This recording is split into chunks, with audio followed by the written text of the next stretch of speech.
I'll let this vibe for a little bit. Maybe someone will roll in.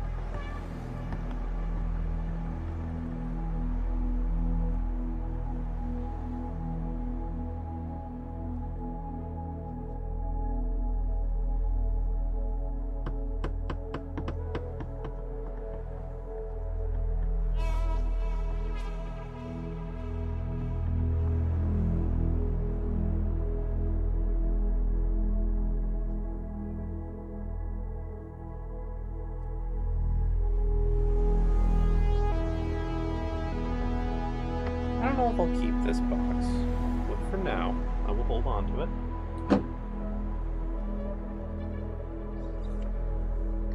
Let's see. Wants bag 1 and bag 2.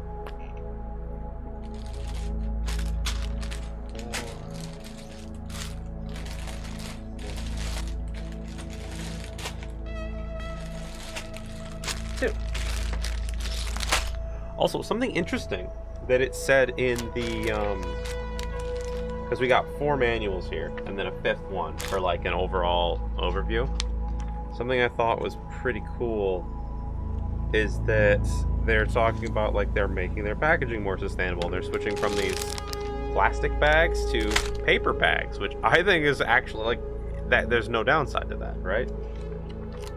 Like, there's no reason they can't be paper.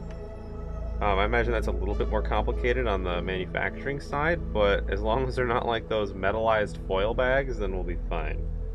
Because then you might as well just use plastic. But it's like there's a disclaimer that like as we progress, you may find a mix of paper and plastic, which is like, you know what? There's no problem with that whatsoever. Throw that away. My desk is a mess because I am not a clean man. But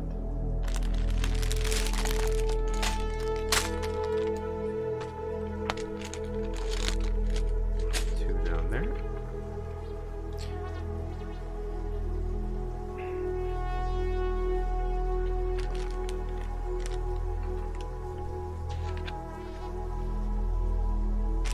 Dump out number 1.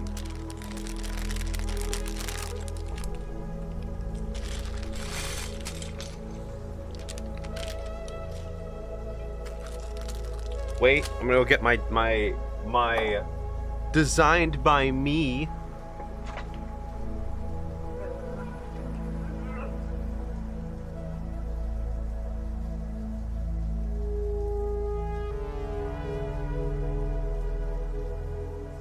These are super basic, and they're not meant for Lego, but they will work for Lego.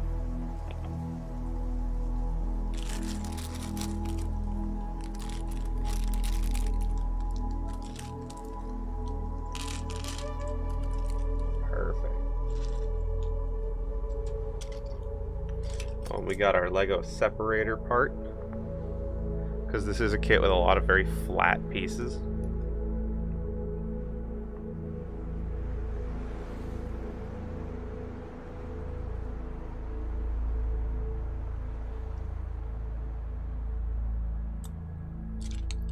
Okay.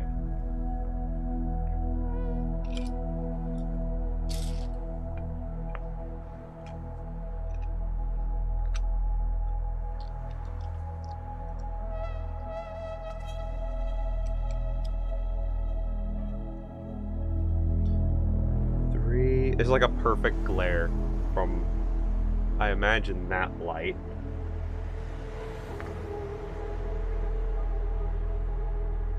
Okay, and then there's 3 of these, which go down.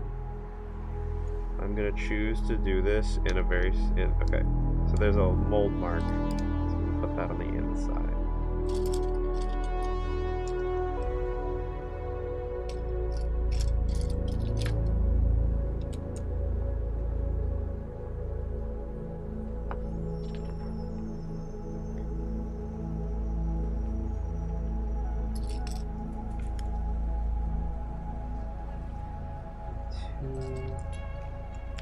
Black 1x4 flats. And mold? No, I imagine they would mold those from the top.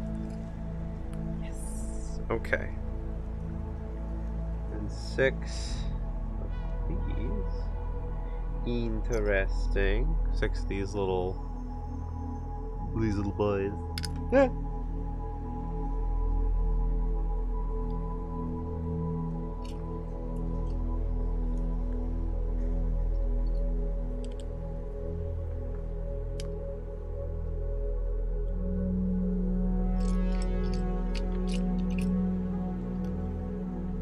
I picked some music that I thought would be appropriate as well.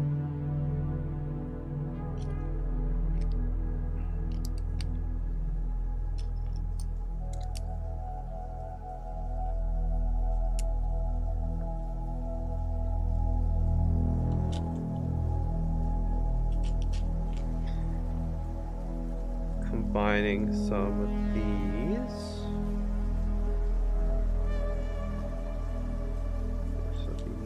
Wait, so we get 2 of those like that. Yeah. Facing forward, and then... Yeah, alright. Yes, that is the black pieces, not the white pieces.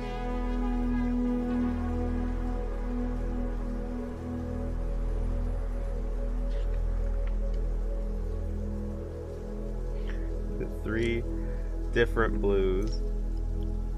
There's 4 different blues in this.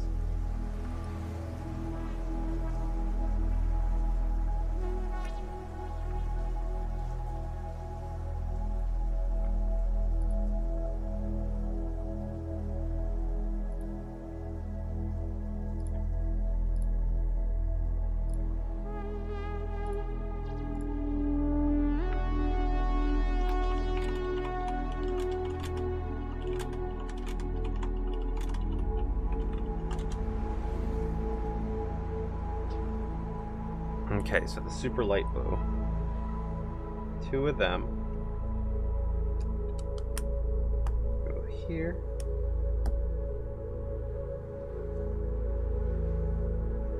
These should not be that hard to model up a stand for. Because I want to have a stand that'll fit. Because, like, obviously we'll not be able to print 1. It'll have to be 2 parts, but I might just make it 3 for structural reasons. And then I'll have a 4 split.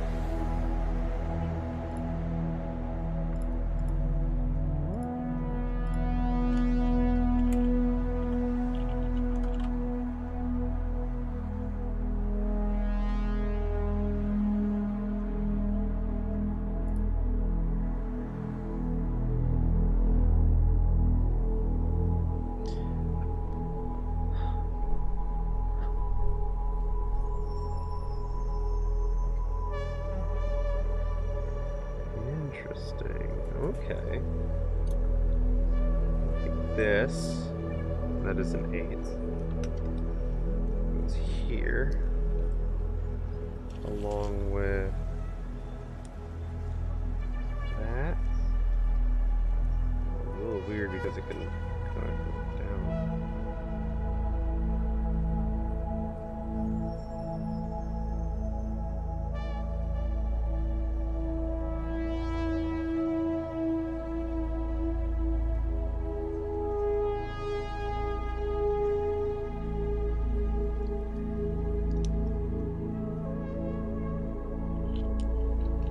These are the dishes. Alright.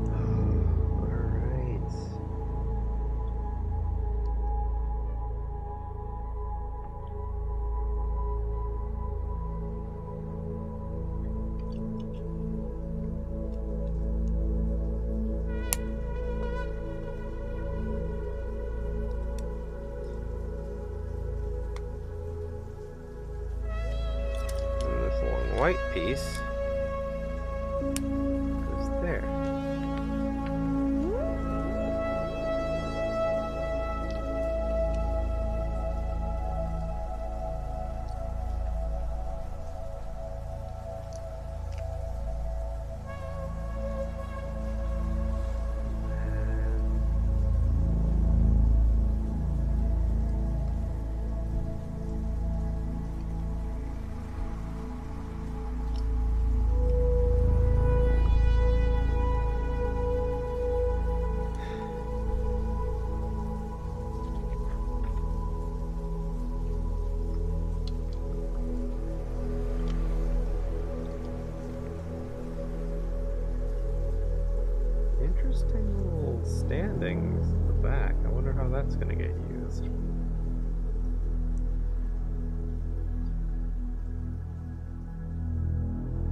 not a Lego YouTuber, so I don't have the fancy camera setups.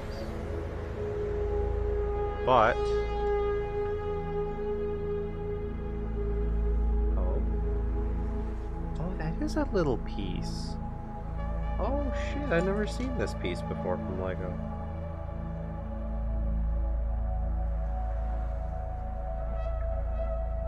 Whoa.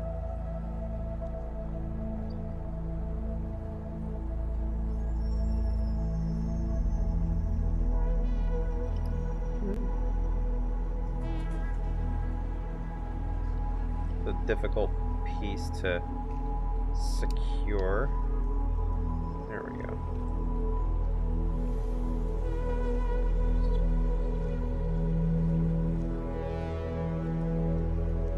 Oh, that looks so good. Looks so good. Oh, and there's a spare of that because that is a unique piece, I suppose.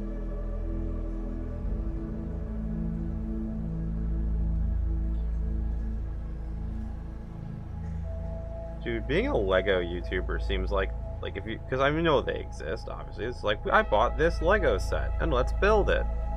It's like, what the hell? You can make your money back on building Legos? You just build Legos. Just have fun. Just be a child, have some fun.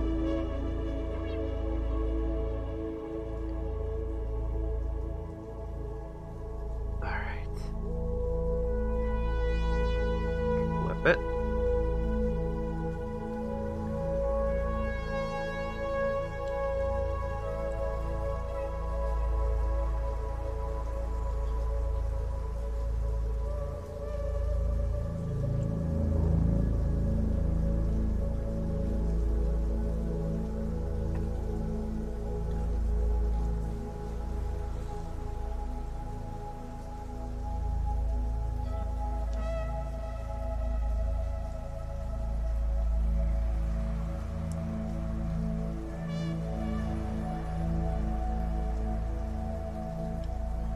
No, that's a gray.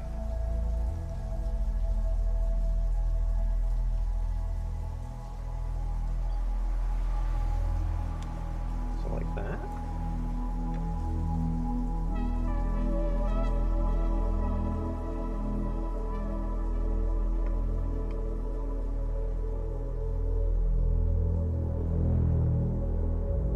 That's part of the anchor system.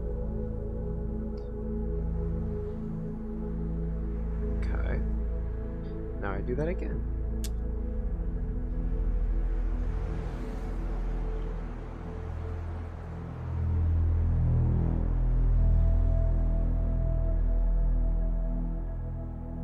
This is like as close to being relaxing as you can realistically get as an adult. It's just like, this is just follow the steps and create something beautiful.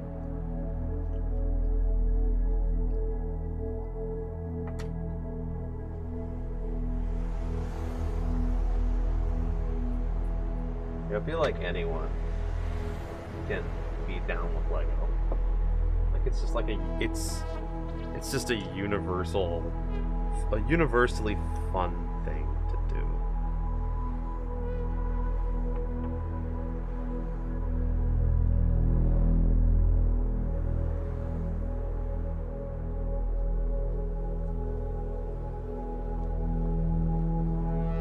All right, that's the bottom part of that. Alright, now it's telling me. Alright, I will take these spares from my active dish. Put them into the extras dish.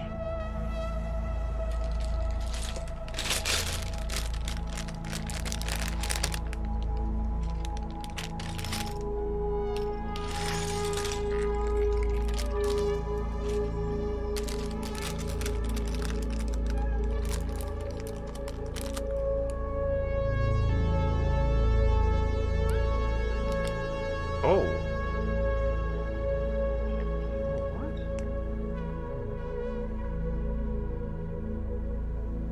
Not seen a Lego piece where the tip is floppy. Look at this. The fucking...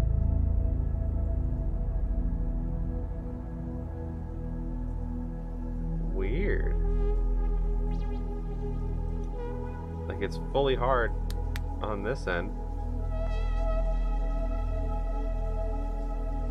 I wonder how they form those together so perfectly.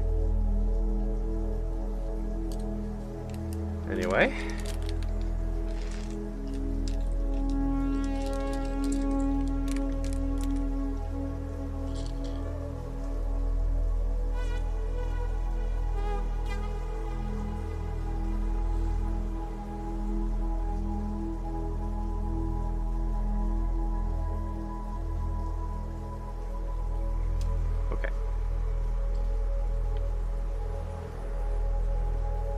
Ah.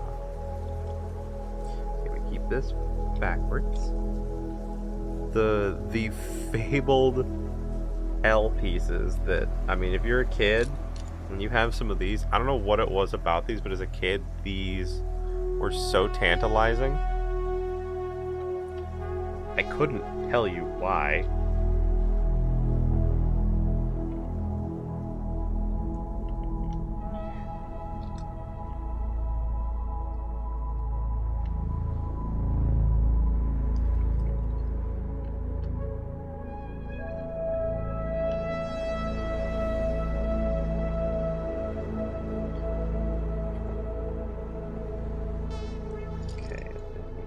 Two squares.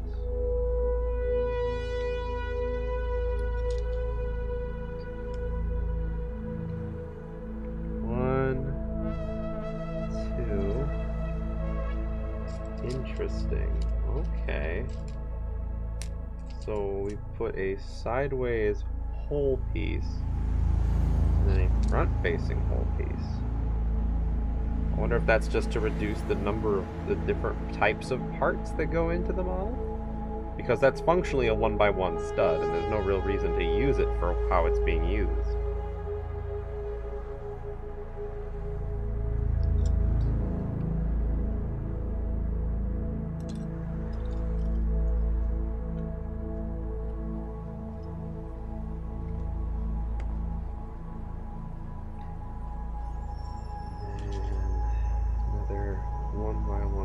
Stud. I suppose the same could be said down there, but that might easily just be...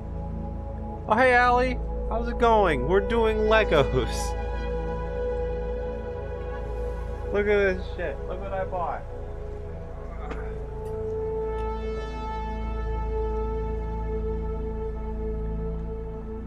Because I saw a video about these on YouTube.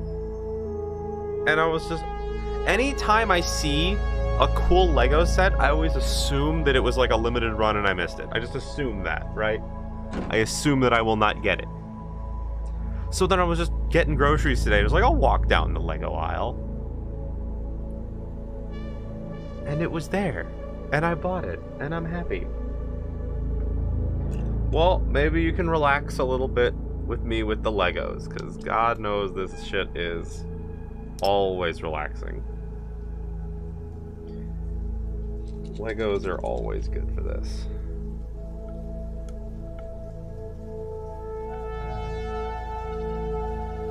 Get twos. Is that all the way across? That is all the way across.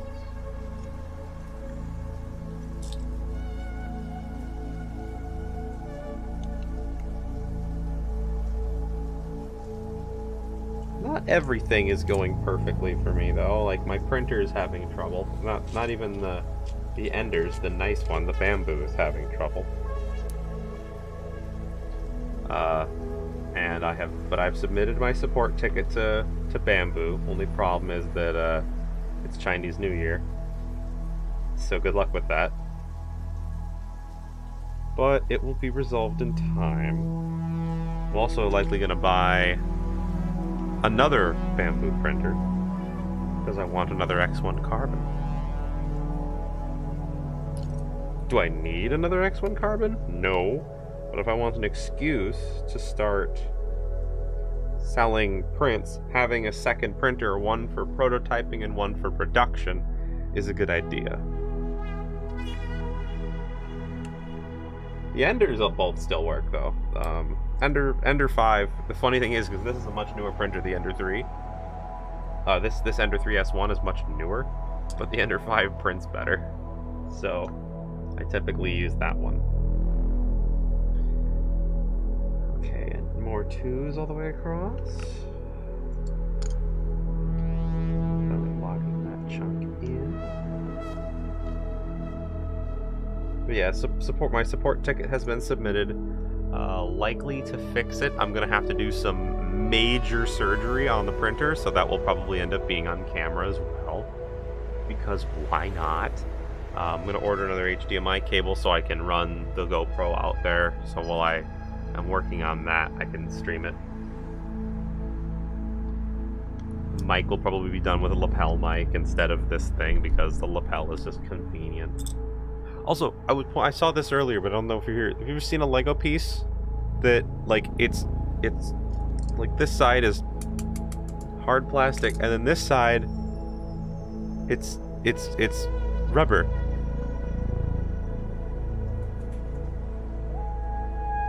What is this safety shit? Don't want safety in my Legos. Ah!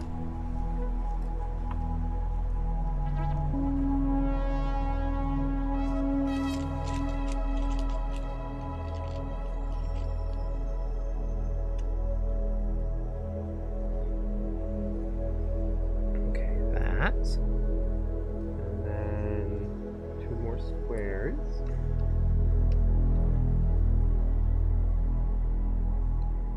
And 2 more holy boy.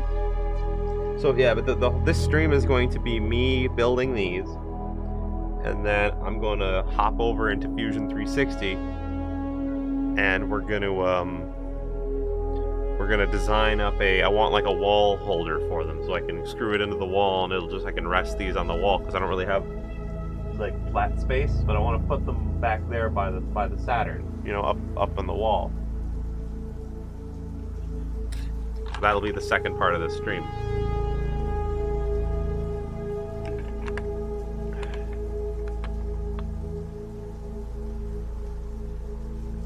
Oh, that was funny. The way I was sitting like this, and I'm like, why can't I see my water bottle back there? I didn't really know what I was seeing, and then I turned, and it's like, oh, that's the holes in my chair. I'm stupid. Okay. Oh, that's weird. Okay. Weird.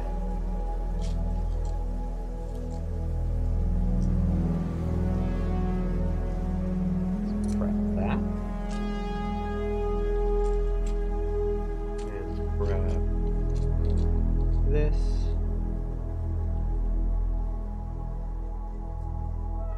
Oh, interesting. The way that it's, yeah, I don't know if you can see, but it has you put these rails go up the back. I guess for a vertical structural support. That's super clever. Adds a lot of rigidity to the structure after the fact that normally wouldn't be there on a pretty vertically stacked model. That's smart. Because I mean, you know, Legos, it's built in layers, just like 3D printing would be. So in some models, you have to worry about the structural integrity of the whole thing. And they did. They thought about that. So now I take these, now that I have like this part, you see on the back it had me put those studs in. So now I can take these long verticals and they snap in and provide rigidity up the back. The whole thing can be stronger. That's super clever.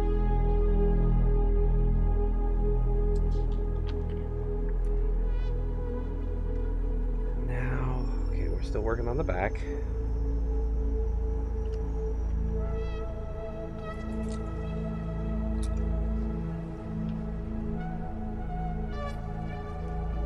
Oh, and another thing that I went over, and I'll read through it at the end as well. But in the fourth booklet, or the fifth booklet rather, because there's a booklet for each piece, but it goes over how they're switching to paper bags inside their models, so that you can for environmental sustainability. Which, I mean, that makes sense, right? There's no reason not to use paper baggies, but it's just interesting to see them actually disclose to the consumers that, like, it'll be normal to see a mix of paper and plastic baggies, just depending on where we are in our changeover process. And that's cool, because I mean, God knows we do that crap at my job, and we don't tell anybody anything. It's like, they'll figure it out. Probably, maybe. Oh, is this legitimately like a wall hanging thing? Oh? I think that might actually be what this part is. It's like this is a weird piece that I don't think I've seen before. But I think this is actually to hang them on your wall, in which case I might not need to design something, but I might anyway.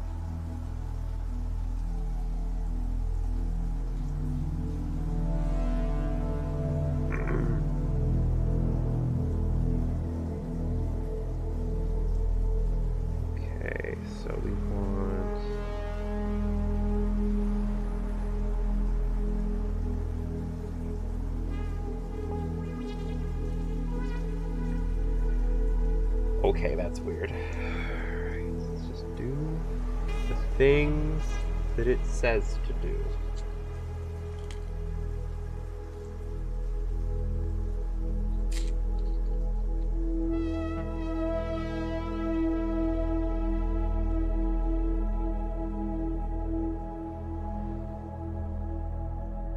And then a 2-stud.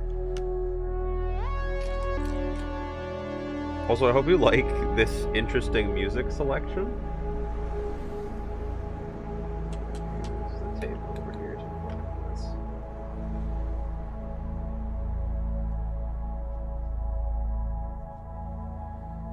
This is some kind of music that I wish I had the equipment to make myself, because it looks very, very cool. You can see it actually over here on the right, or for you the left. Basically, dude set up a whole bunch of music rack instruments, and this is just an actively generated by the equipment just doing its thing. Which is a little bit mesmerizing.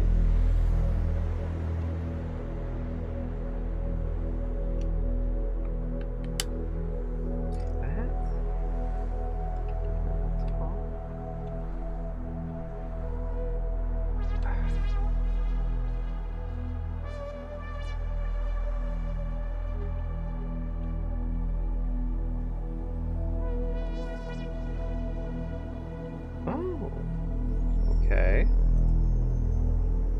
Covering up the back to make it look pretty. I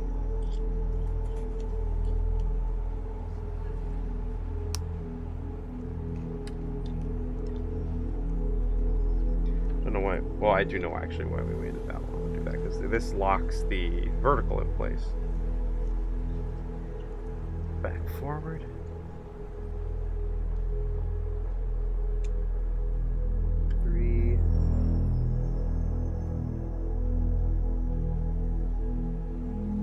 Hold on, I messed something up somewhere. Hold on, I messed something up.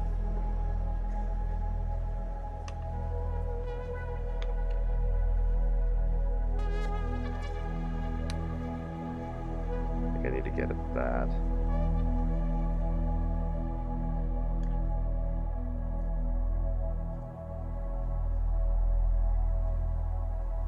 I also think I missed a step.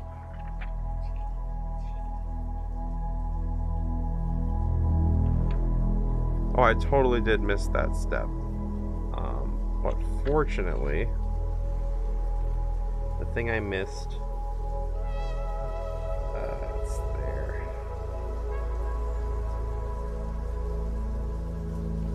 Quick Lego surgery. As I correct me being dumb.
you get for not paying attention.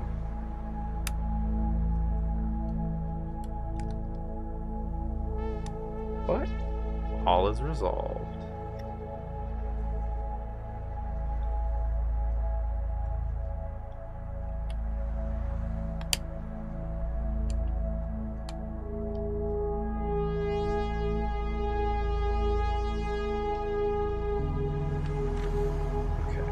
Have to do this stage that I totally did miss.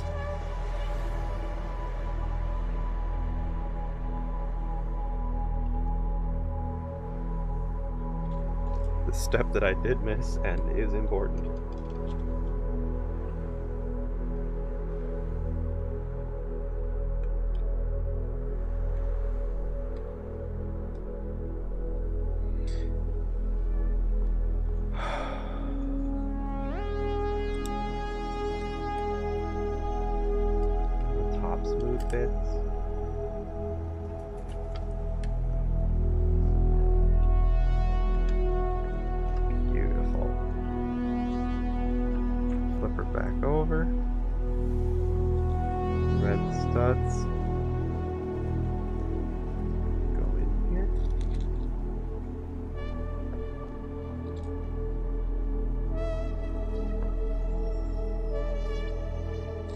Blue peg goes in there.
I know from watching videos of this that I will be needing this other wand later.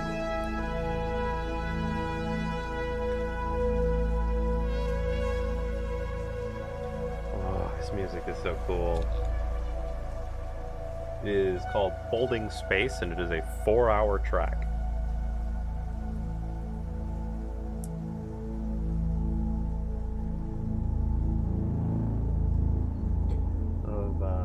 Generative modular ambient music.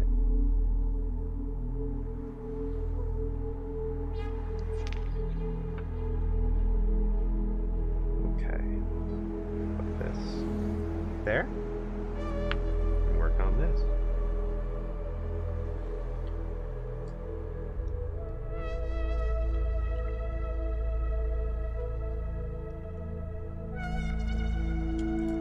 I haven't seen these little rounded 2x1 studs before. They're cool, I like them.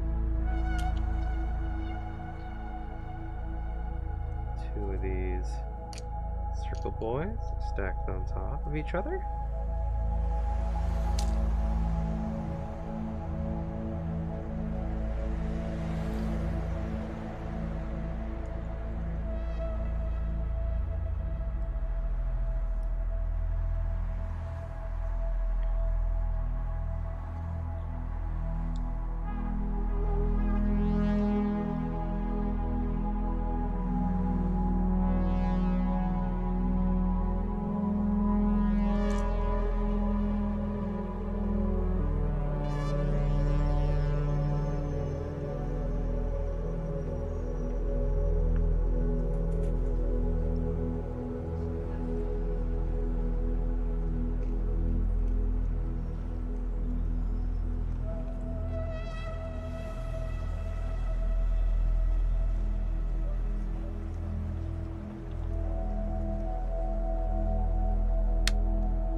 that. That's so cool.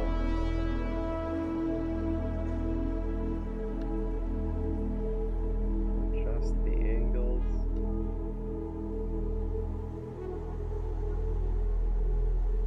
Look at that. It's so cool. I love that. All right. 1 of 4 complete.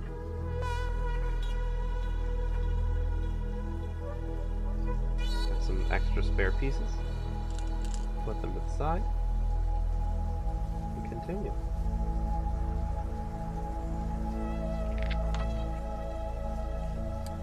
Oh, it's pretty hard on the back. Alright. Next up, this one. Community bags 3, 4.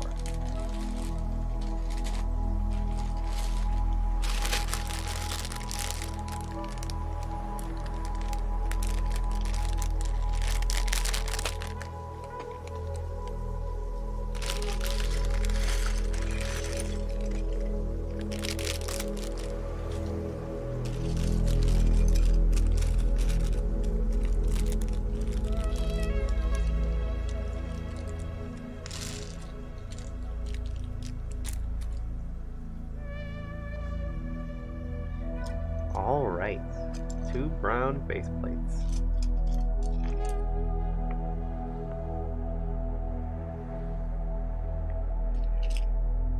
Same starting construction. 1 long piece to link the 2 sides. Oh, but it's already differing.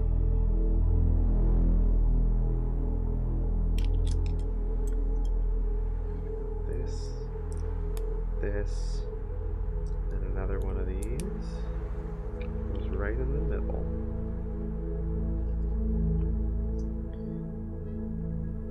There's 4 shades of brown, and it specifically says which one to use. So we got that brown, we got orange, we got yellow, and then we have the dark brown, which is what it wants us to use.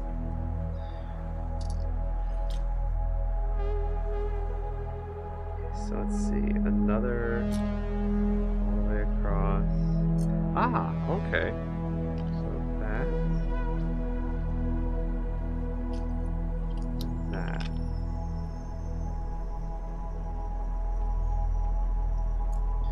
And this goes across the front.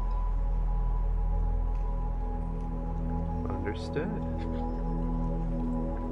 Oh, and there's this same back brace system. Oh, that's in the second bag. I was like, what, the parts aren't here for it.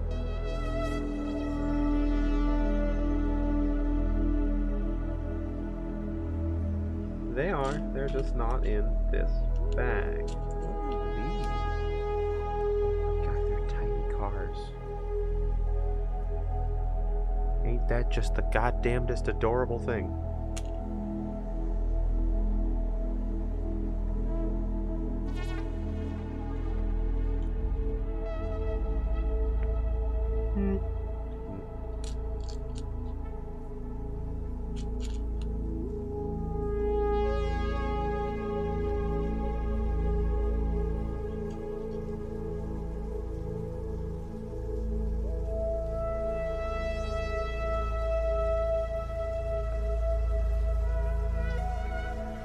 Now that's on.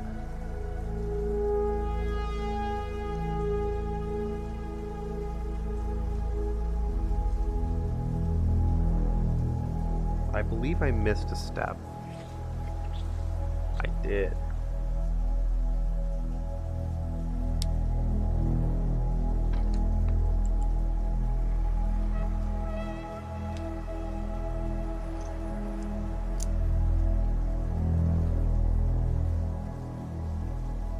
Those were not high up enough. Glad I caught that. I don't think that would have been the worst thing to fix later on, but I mean, anytime you have to go back in Lego, it's not fun. Okay, now that that's done correctly,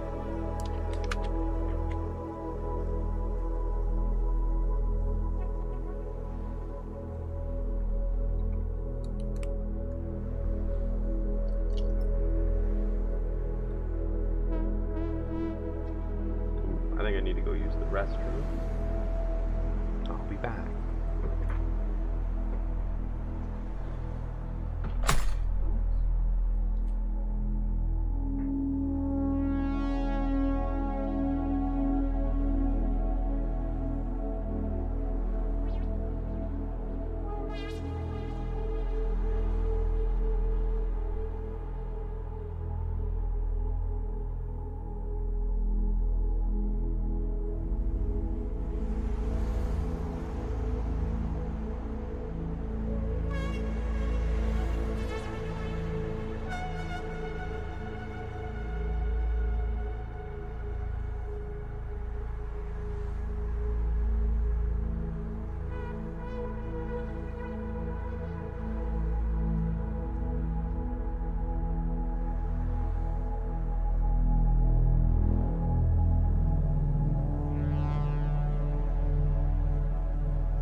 Apologies for the length. I had to... nature calls, as it were.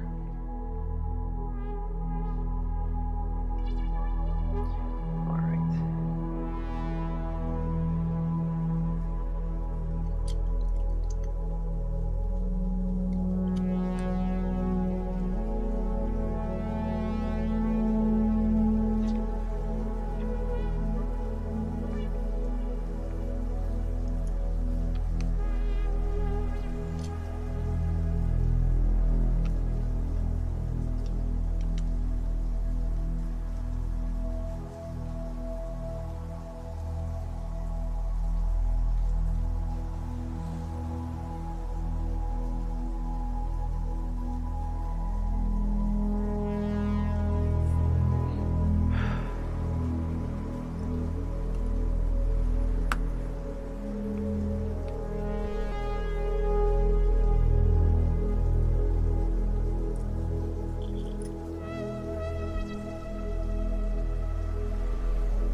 Same pattern, I imagine.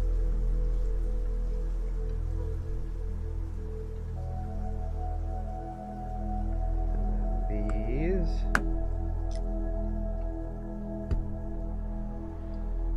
The orange.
Okay, and then this.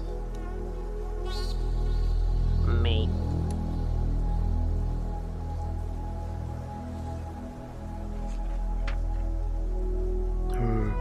The tiny car. Oh my god.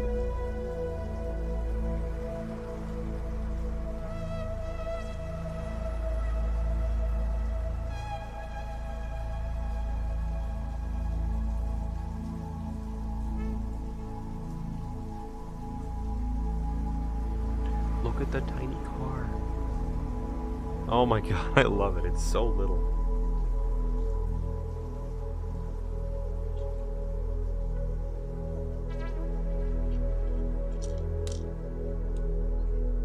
Oh, yep. And then here's the other wand being used.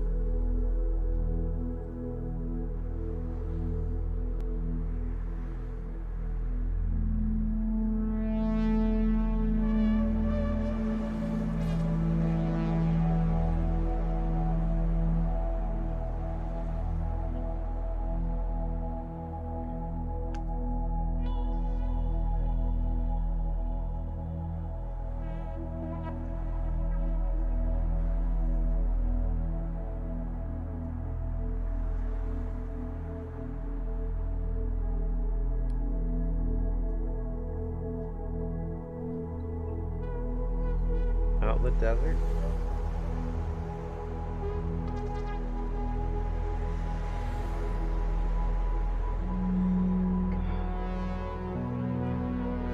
Those colors are so good.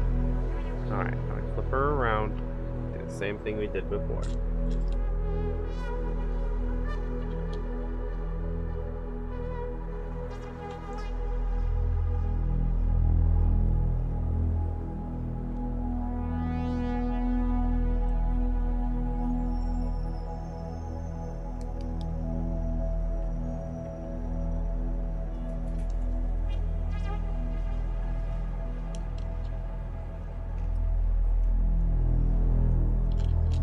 Great one. This is a different, slightly different construction as to the other ones.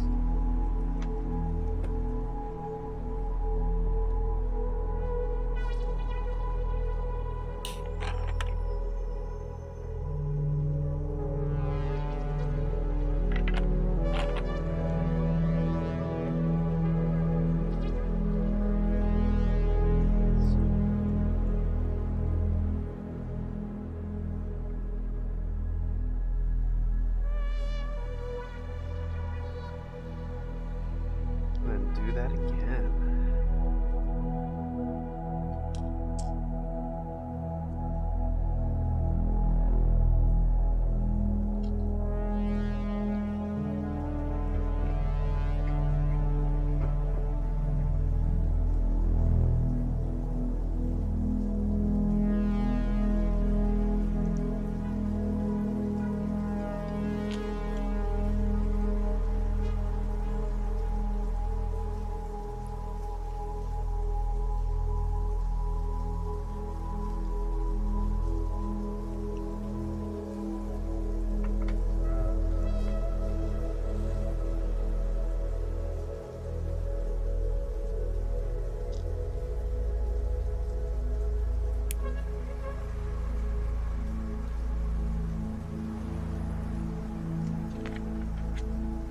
Bag 4.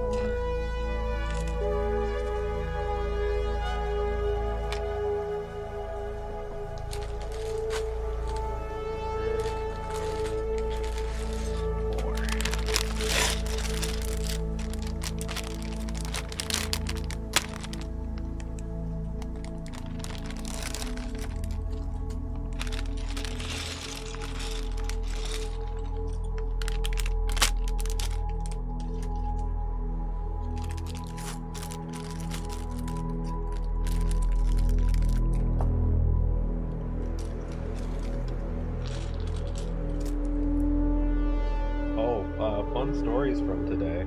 I got free pizza. That was fun. I ordered from my local Pizza Hut, and I decided to order a little more than normal so that I can have some, like, I could put it in the fridge and have for later, you know.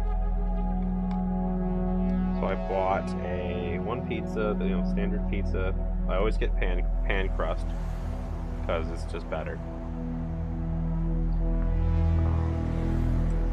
So I ordered a pan crust pizza with the $9.99, which it was $7.99, and then it was $8.99, and then within a year it turned into $9.99, which I'm annoyed by, but whatever.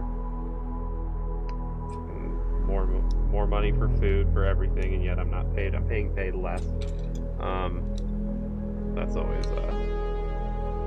lovely. But I ordered that, and then I ordered a, what was it? It was a white sauce pizza, so the garlic parmesan, with grilled chicken, with bacon, and with pork. And I get there to pick it up, and they told me like we had to remake it because it screwed up. And then they just offered me like, hey, I mean, we can give you the failed pizza if you want. I'm like, I'm not gonna say no to that. You know, half of it's edible. Like, that's free food, right? Like, I'll take that.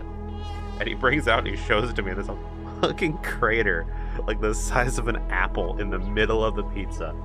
Just a hole all the way through the cardboard because there's a massive bubble in the dough. So I thought that was pretty fucking funny. Also, I did this. Did I do this? I did do this wrong. Lego, surprisingly easy to fuck up. At least until you get to the part where it's obvious that you fucked it up. That's pretty hard to. I don't know why these aren't longer pieces. To be honest, they really could. They could have, should have been. Unless that was intentional for the look of it, but that seems weird to me.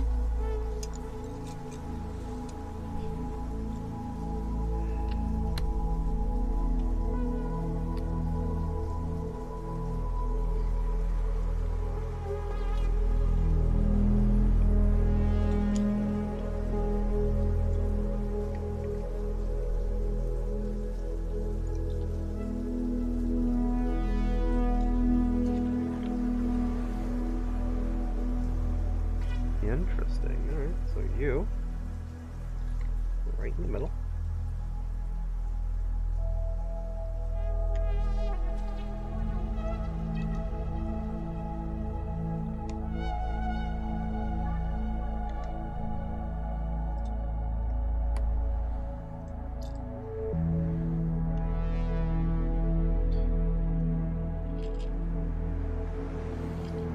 Two gray studly boys.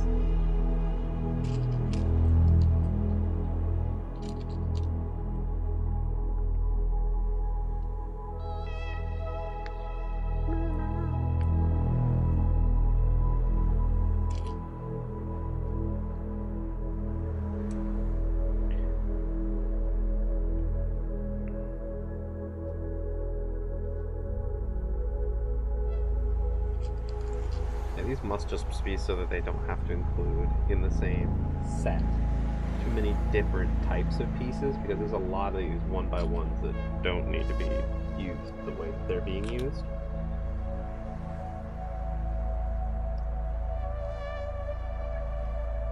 They're being used in a very unorthodox fashion, being that they're just not using the holes in them, they're being put into the sides. It's like these. There are these ones with the hole through them. They're just being used as a standard one by one. Which is fine. They look the same on the outside, but it's just interesting to me. That's what they would decide to do.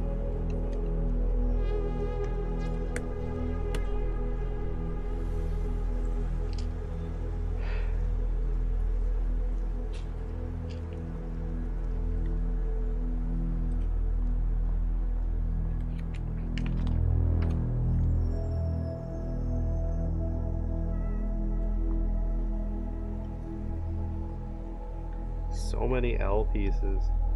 It is really funny. They were just like, they felt like a forbidden piece when I was a kid, like, because there's so few of them, and every time you needed one you had to dig through the tub to find one.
Thought it was symmetrical.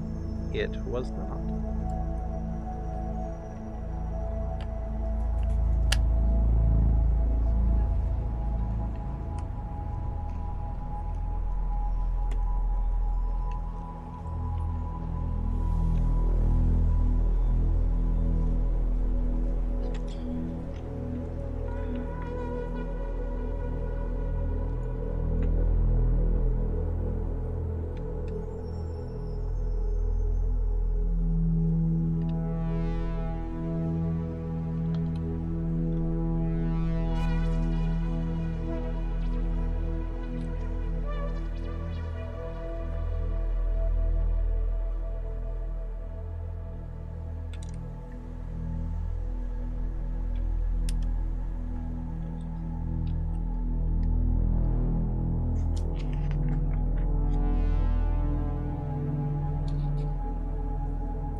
Fuck, I love that. Oh, that looks so cool.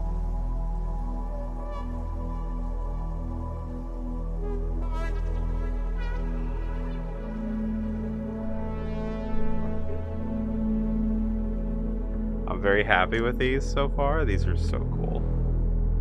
And each one of them has cool representative art on the back of each one.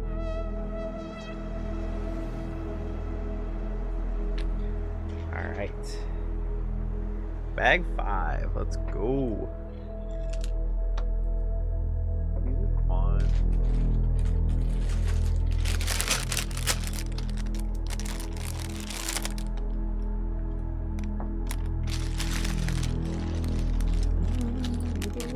Oh, this is like a color I have not seen in Lego before. It's like pink.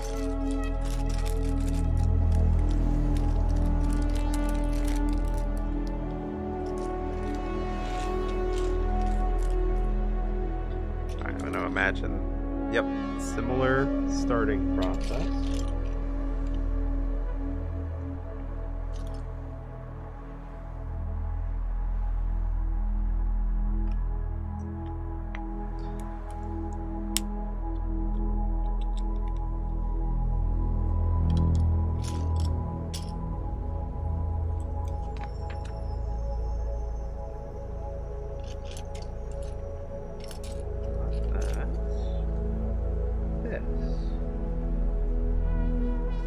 There is some chromatic aberration in this manual.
The rods were not in the mini parts bag this time. They were just with the rest of the parts.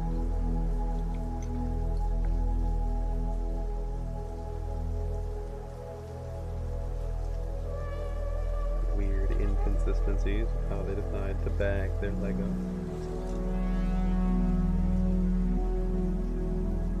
Alright. Now that, which pink is that? Hold on. This is the brightest one. Yeah, that's the brightest one.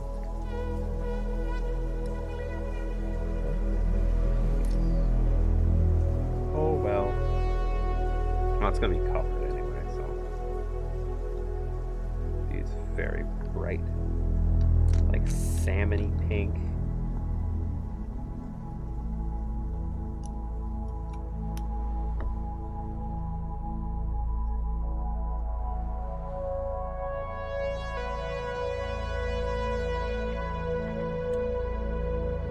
Oh, now we're getting complicated.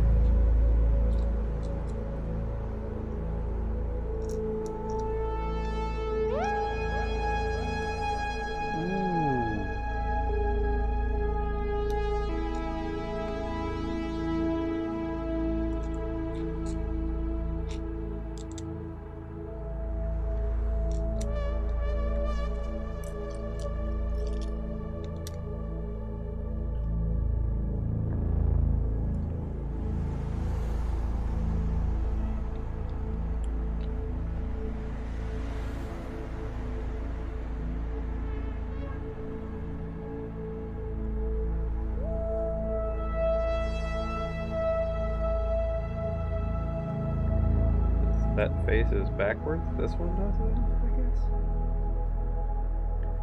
Again, for the same reason of just not wanting to have another part. So that's spin a face. Alright.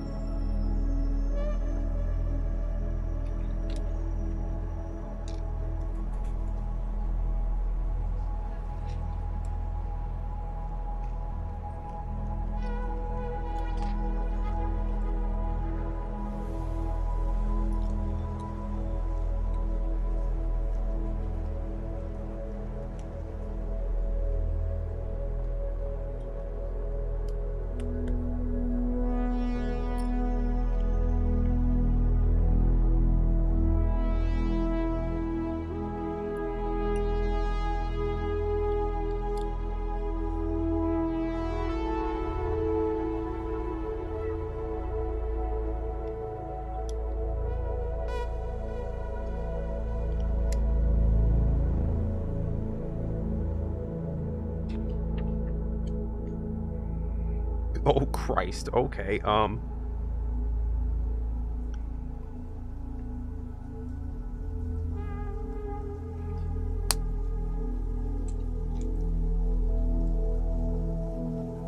bit of a step. Lots of little pieces all going together on this one.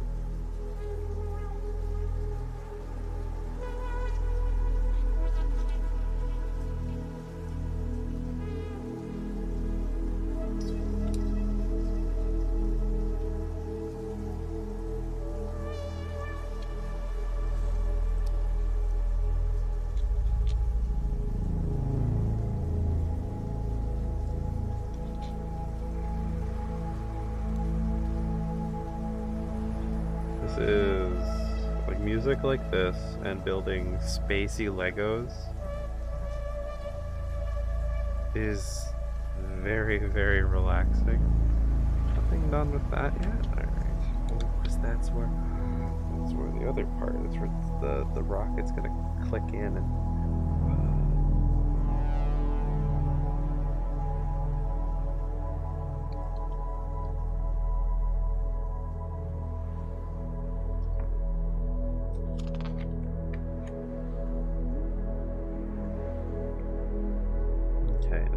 purple. Why did I not do...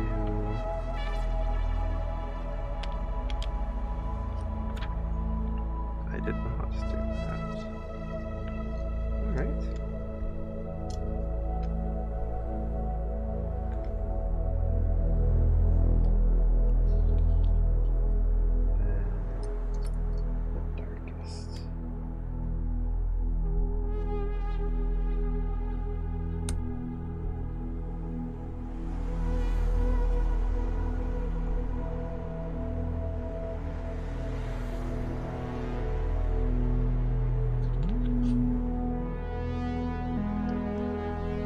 purples are all very pretty purple colors.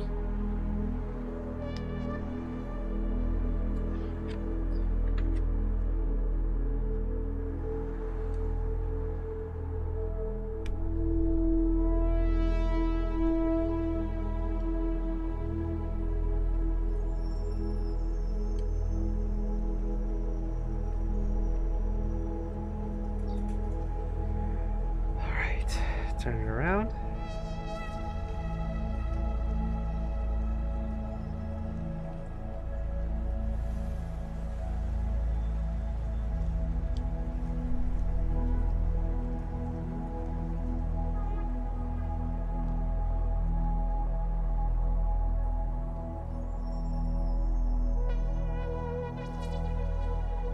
have to do maintenance on that if I somehow screwed that up. But I didn't think that I did.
It might not be too bad. Might not even matter.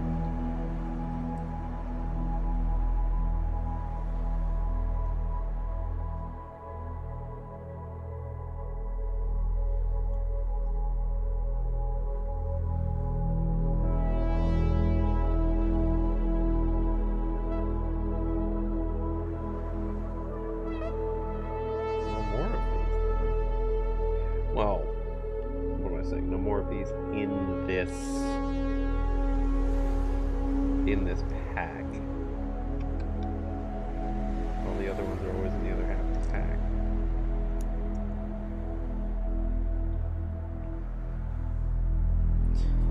Alright, and that's gonna be opening up bag 6.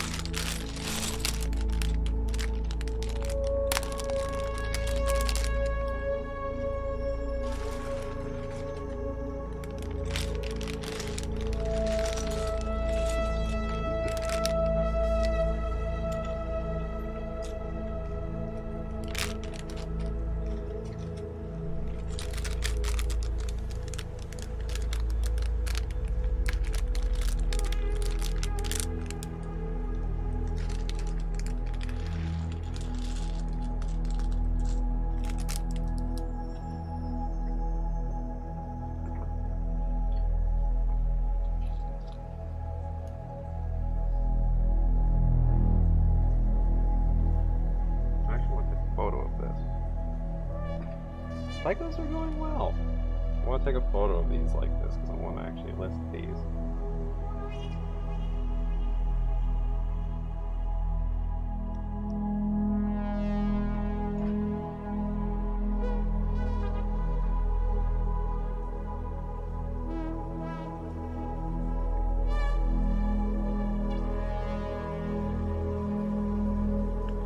Legos are coming along quite nicely. They look great. Hold on, here's like look at these. Like these look so good.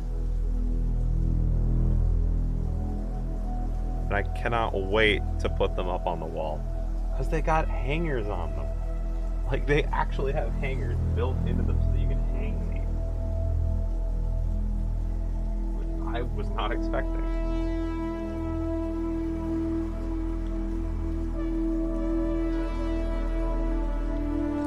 From the back.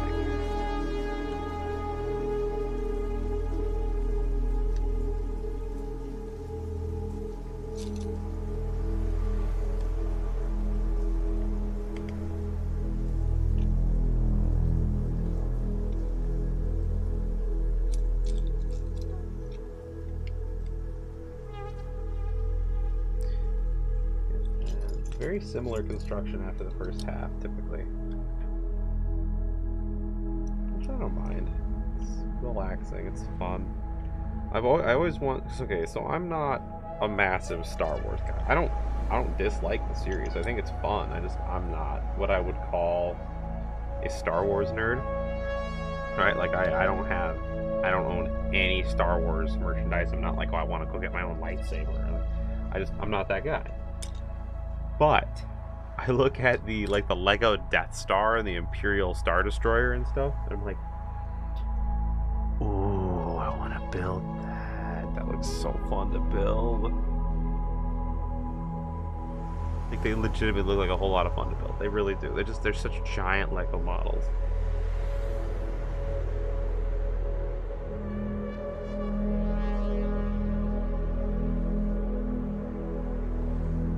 They look like a whole lot of fun to build. Hair pulling if you forget something, but don't forget something then.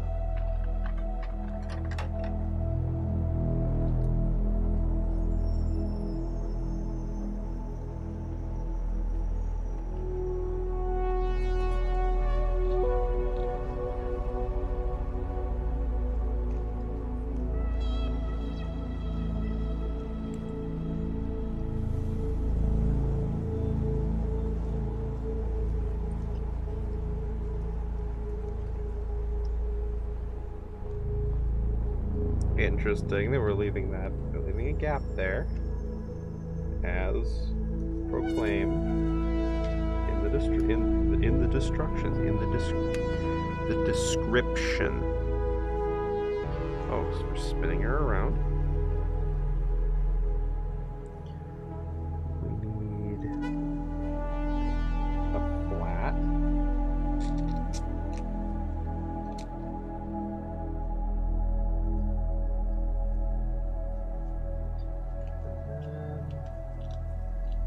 You.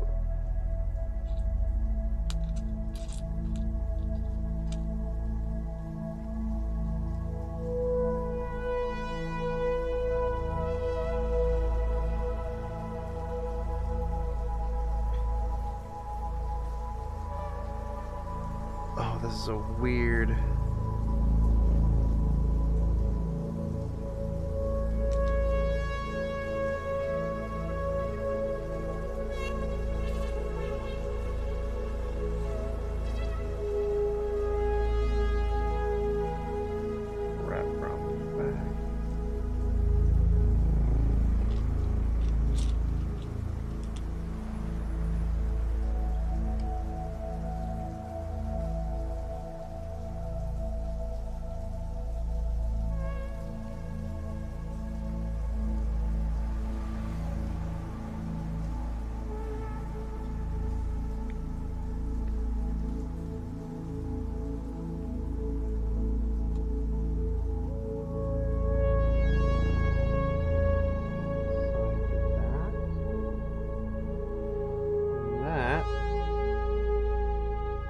Interesting.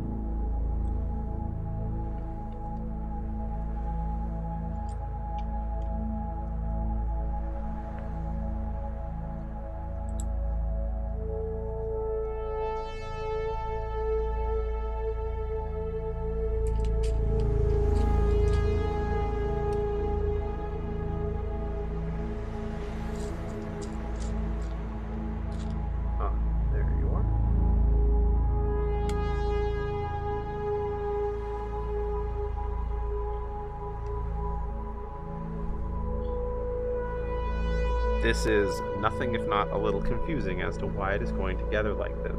But I'm going to continue. Just do as I'm told.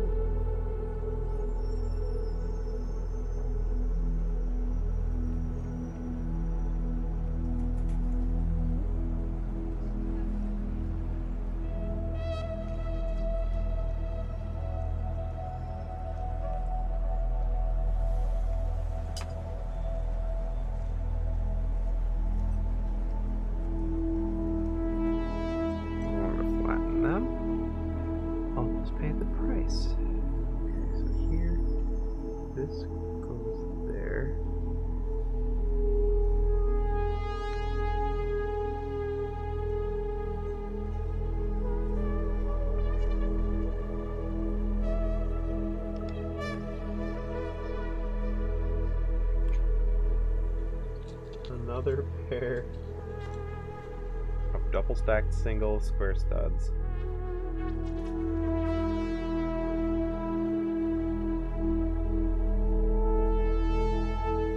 That goes there, there,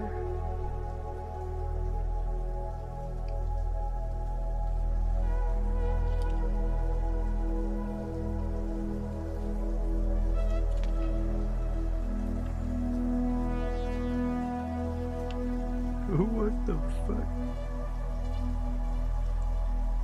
Holy shit, why?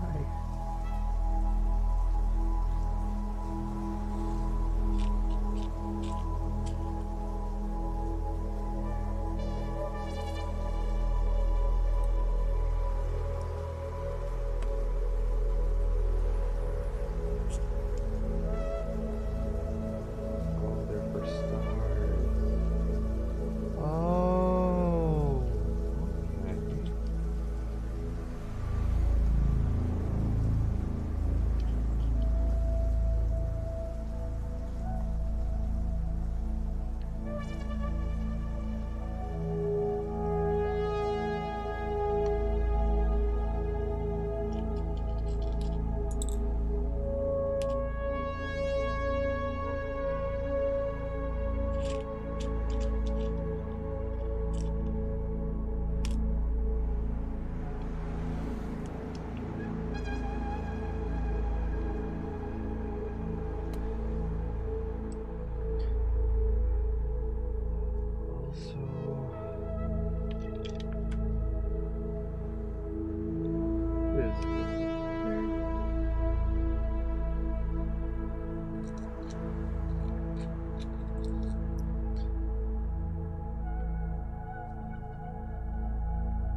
Back around. Apply the verticals.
Rocket time. Rocket time.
Looks so good. Oh, I love it.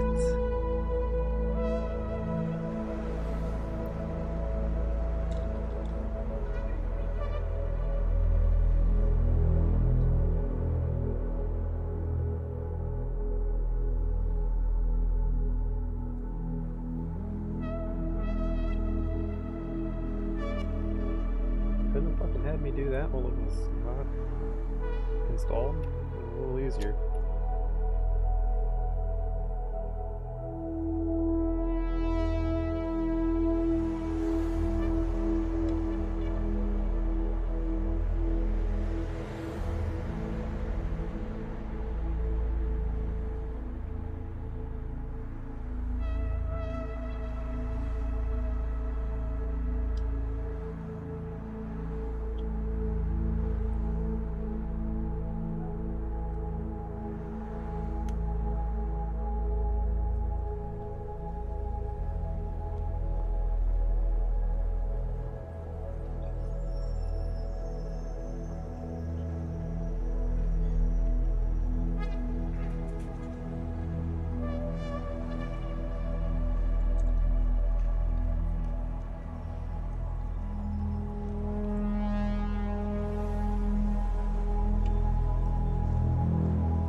Get this one back out.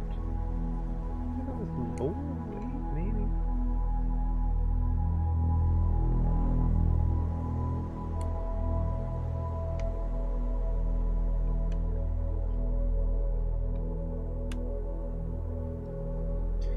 Cool.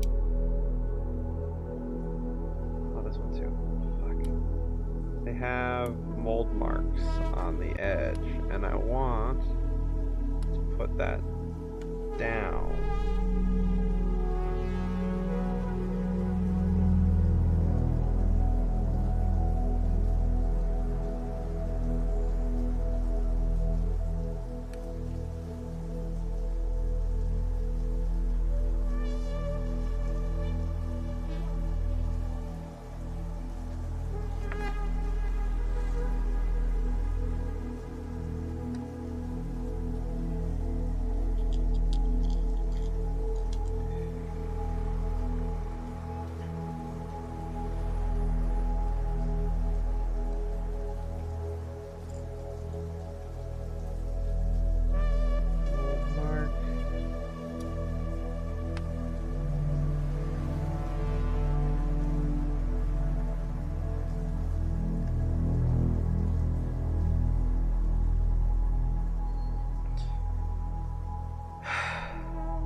Oh, that looks so good.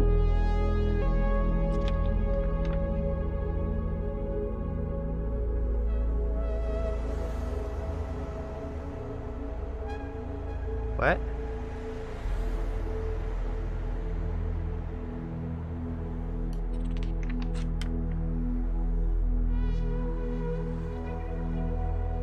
Yeah.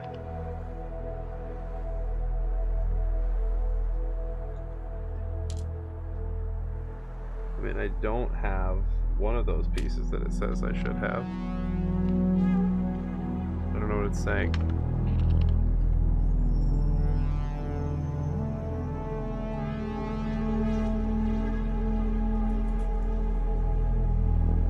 Oh, is it saying that there's alternatives?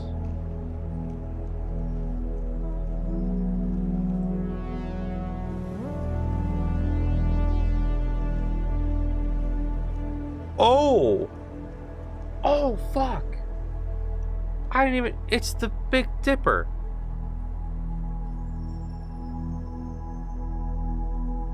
I didn't even realize! And then the alternate layouts are different constellations that you can build it for.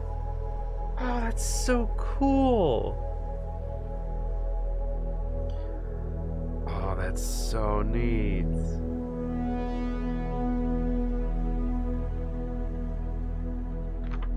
Alright. 3 out of 4 complete.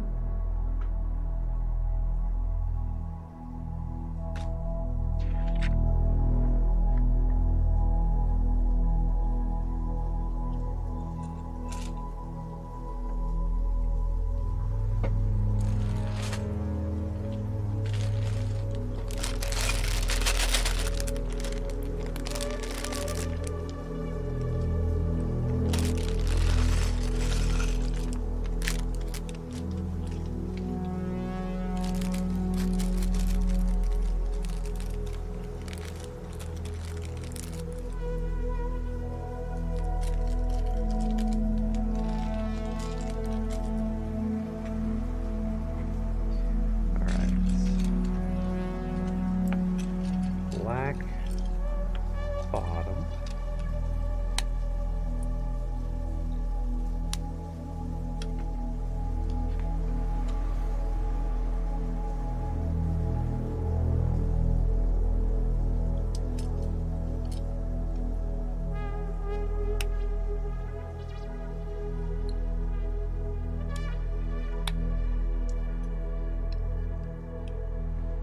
Red center with 2 blacks.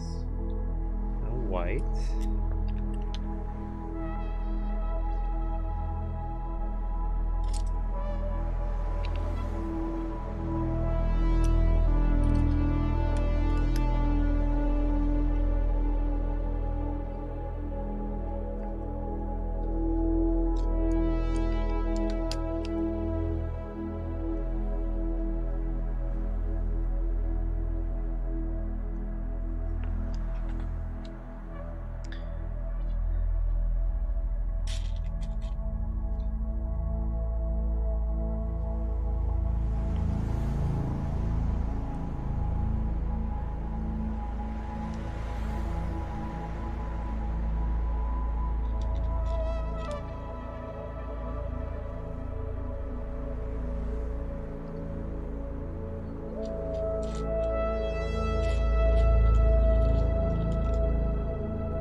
These are a lot of parts that I haven't seen before.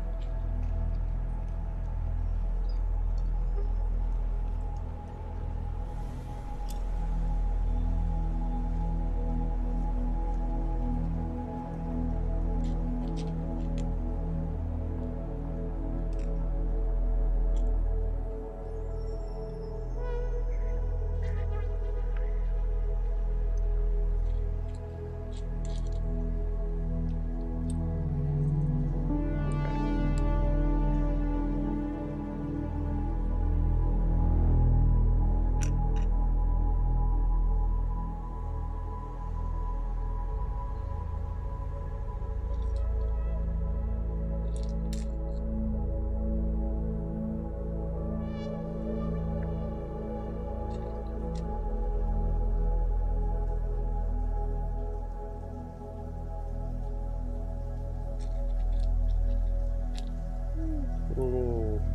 like the super sci-fi. Oh, just the one. Okay, just the one. Not two. Because this planet is around a black hole.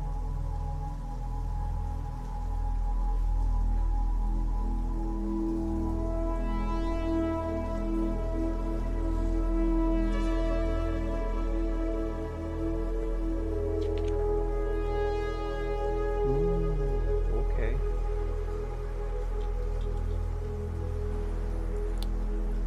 More decoration.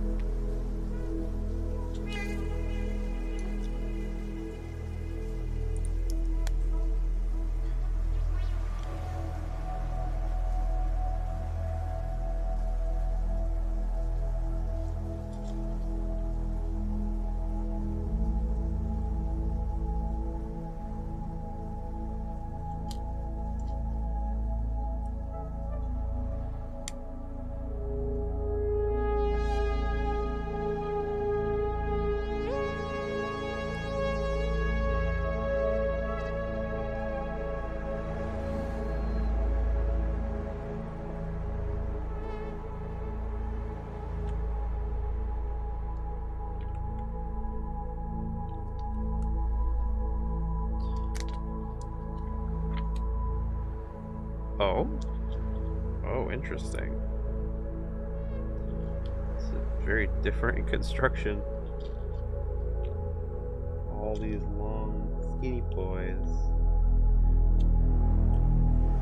I wonder if they just had these, and this is why they're using this size.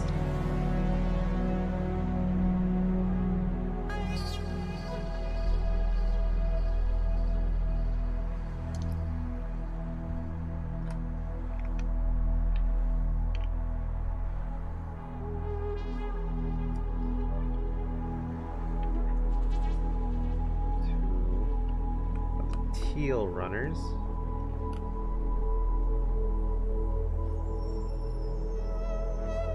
And then more 1x2 greens. They must have just like not had 1x6 green plates. So for whatever reason they just decided, hey, we're gonna use 1x2s because this is just what we have made.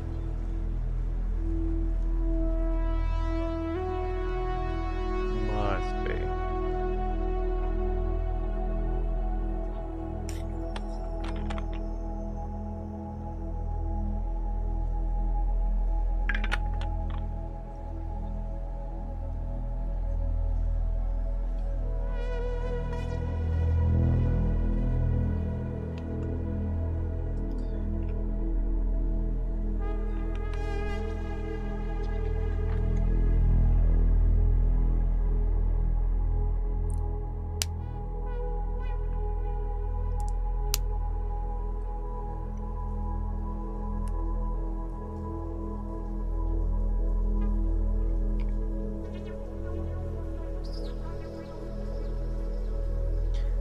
Flip it, we do the same damn thing we've done for all of these.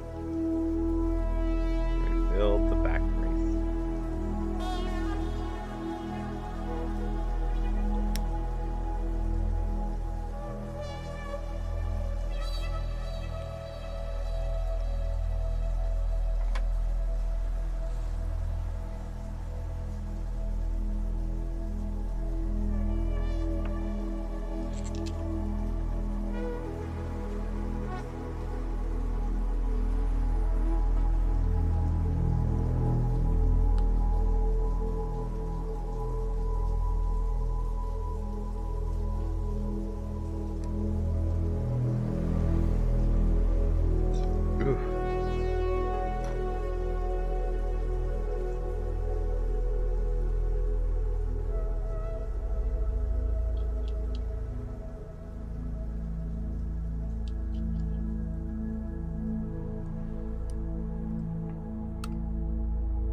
No, wait, no. Oh, hold on, no. Hold on. It's supposed to be a gray axle. Not a black axle.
Two more of these one by one holes.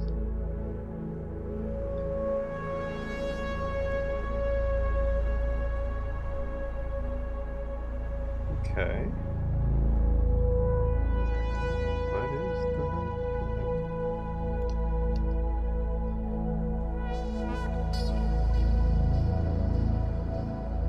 Oof, hold on.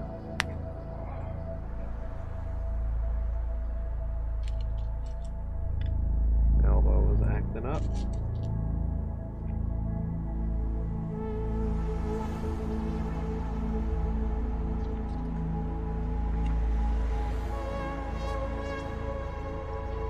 Jeepers creepers? Okay.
back.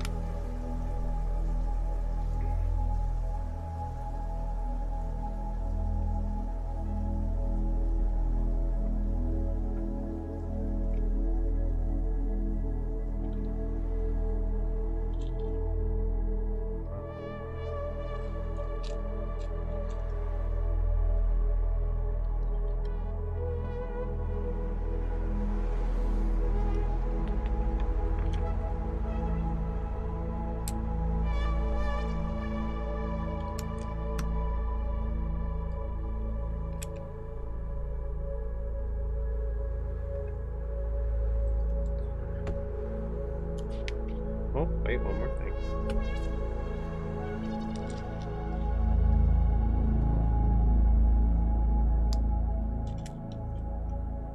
Did they ever actually end up switching to a more environmentally friendly plastic for Legos?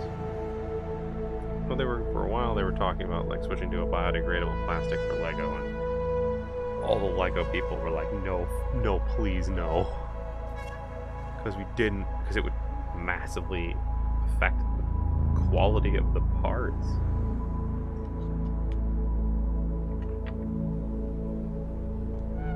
Okay, the disc.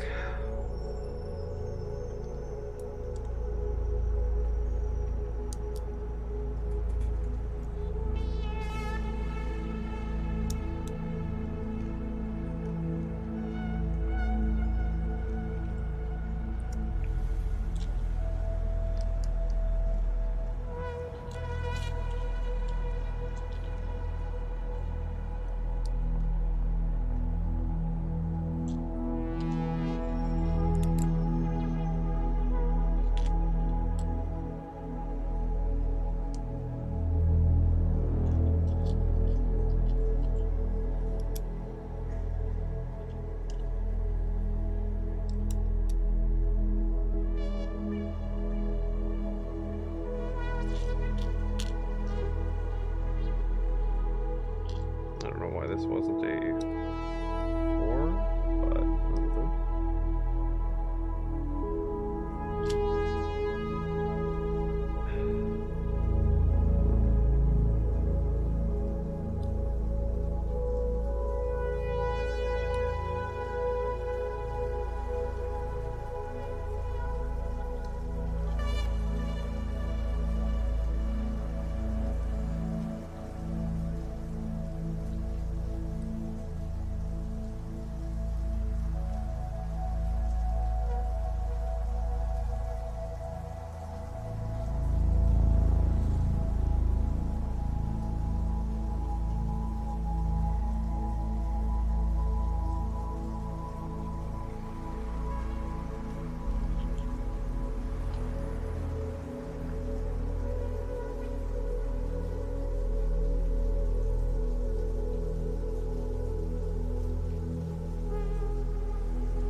I put this part in sideways on this one. Fortunately, that won't matter, so I'm going to leave it and not fix it. But now we have all 4. So we can do this. I think I'm going to mount them vertically, like this, on top of each other with a space. But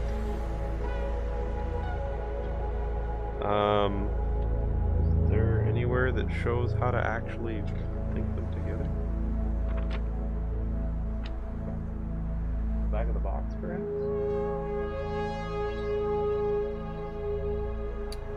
It does actually on the back of the box.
the whole array.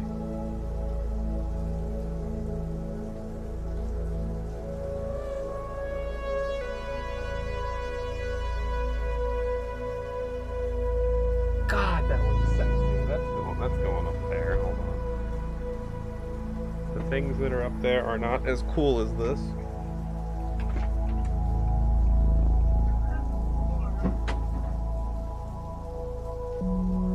My normal camera angle, at least-ish. The whole idea is that, like, like every fucking streamer, YouTuber, etc. You put neat things up on the desk behind you, obviously. This is how you do it. Believe the Cybertruck mug because that's cool. Look at a sock laying around.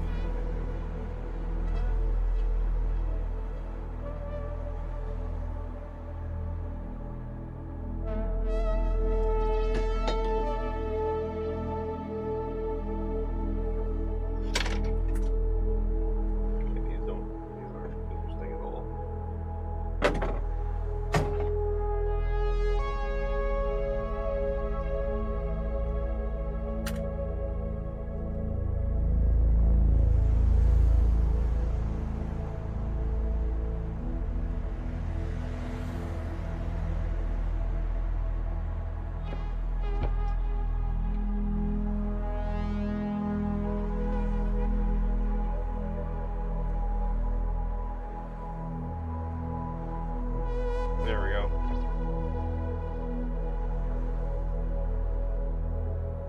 Those will go there.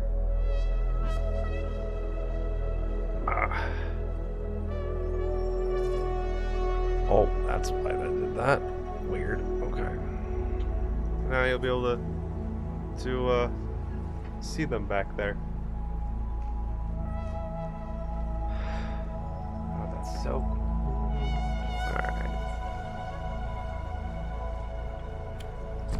Take the manuals, put them back into the sleeve in which they came.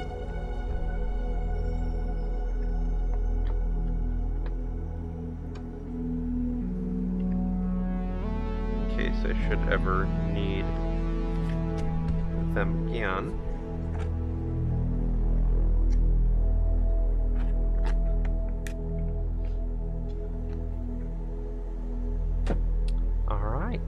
That's that.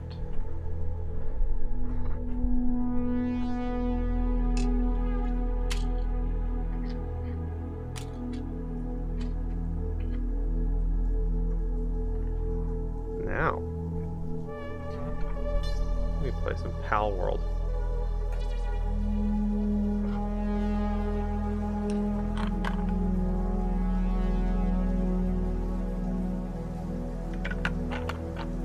First, I want to share a thing that I've found.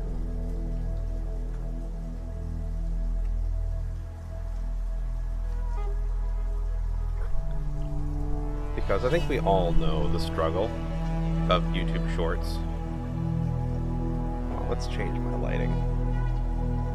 These lights are harsh.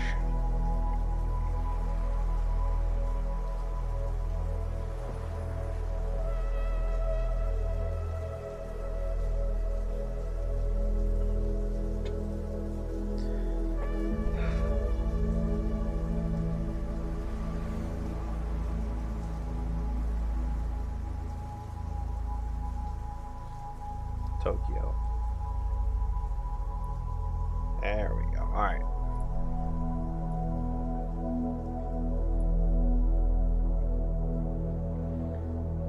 I wish to share a YouTube short series that I have located. To get the best results out of your 3D... Thank you, Modbot, but I don't need to right now.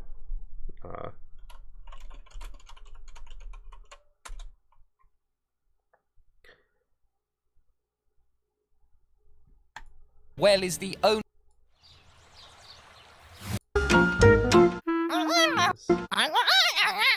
Nature, marry me. This is the only creature known to walk on its eyeballs. Let's check the aerial. Here, some blobby bastard is nibbling on my cables. Can you tell him to shit off, please? Hi there, my name's Blob Squatley. I've been stuck on your roof for 4.5 years. I spent the first 4 years and 5 months screaming, but no one came to help. Sorry. That's okay, I'm fine with it, I think. I ended up here because I wanted to be a famous TV star, so I paid a large bird to fly me to the television studios, but he just dropped me on this roof because he thought it was funny. There he is. He's probably a nice bird, really. Is that a camera? I'm famous. Little does the blob know, he has entered the hunting grounds of the psychotic panther. I'll change the channel. I don't think you're supposed to stare at the sun at all, Nigel. Help! My gorgeous hunky boyfriend's done himself a mischief. He used to be this 6-foot-tall, muscle-bound man banquet. Now he's a twiglet. I taste burning! He looked into a jam jar of insanity. It's over there on the condiment shelf, next to the Nutella. It sucked out me hunkiness. I'm finally free of the condiment shelf. Away with me! Oh, I'm gonna be like this forever now! Don't worry, friend. Love is about what's on the inside. You're right! Kiss me, my love! I definitely will. Just a sec. Oh, she loves me for who I am on the inside, not my crusty exterior. I'm She's here in run the off with flesh, the not in Nutella, the hasn't 3D. she? Yeah. Yes, bollocks. I don't always. The printer has been down. Well, the Bamboo printer is experiencing technical difficulties, which makes what I can print somewhat limited. I've put in a support ticket with Bamboo because I have already done all the troubleshooting that I know how to do and can do. And after consulting with Reddit, I have decided to put, figured out what it probably is. But that is a Bamboo support ticket because I need replacement parts. Because the theory is that something is wrong. I might have to replace my entire X gantry, which would... that would be fun. But, and if I do that, I will be doing it on stream. Oh, fucking thanks, man. That's entirely why I like doing it. Because like I do it while I'm at work, so I figured other people would probably like to see it too. I might be getting a second Bamboo, which would mean I'll be able to have multiple printers running on stream at once.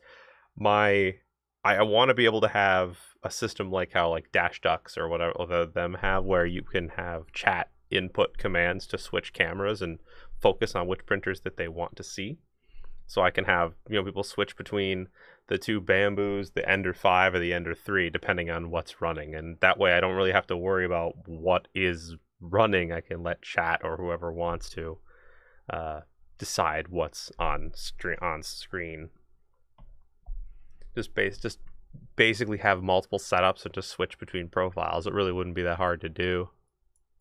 My name's Cram Twatley. I'm the owner of Cram Twatley's Swampside Coffee House. What seems to be the problem, Cram? I just want to provide flat whites and a nice swampy atmosphere to the What I really want to locals, do, and but I could keep probably getting pull this off with harassed the, by a bog witch in a hoodie. is I want to put the X1 Plus firmware on one of the Giving out printers. head massages, and it's very off-putting when you're trying to But enjoy a coffee and a I pan of want the sugar. ability for Have chat you to tried send a asking command, her to possibly stop? for bits or I'm channel too points or afraid whatever, of but confrontation. force the printer to change colors mid-print.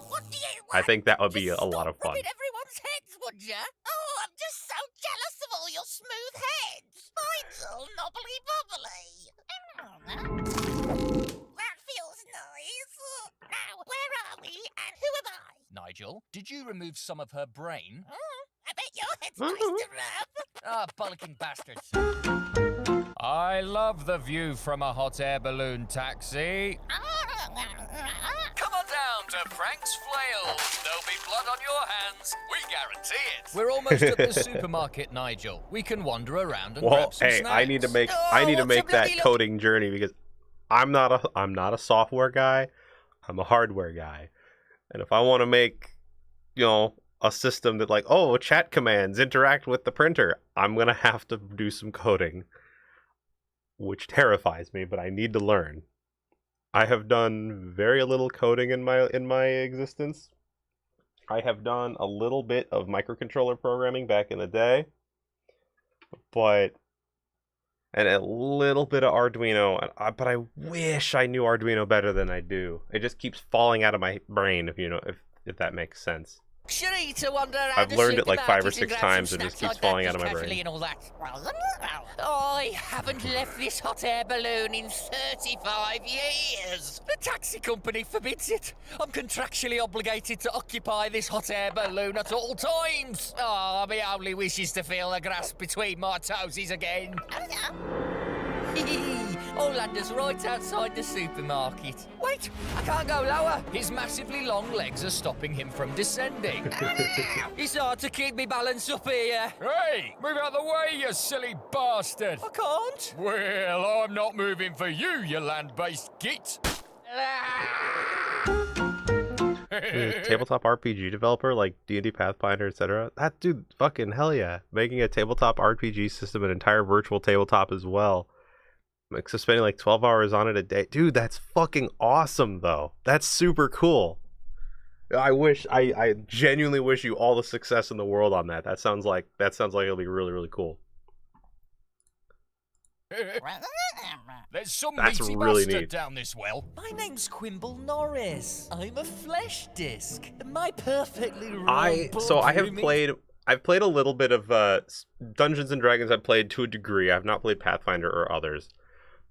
I feel like the way that I like to play tabletop RPGs is like really fast and loose. Because as soon as I start having to assign numbers and characteristics and too much rolling, I think is fun. Like, as far as like try the thing. All right, roll for the thing, and then did you pass or fail? That's fun. I like that. But as soon as you have to start rolling for too many things or consulting a fucking Excel sheet of all your different like stats, like I can't. I'd rather focus on the flow of it and just if that makes sense. I actually have a video of exactly the kind of like I mean, it's not necessarily a tabletop RPG, but it kind of turns into that.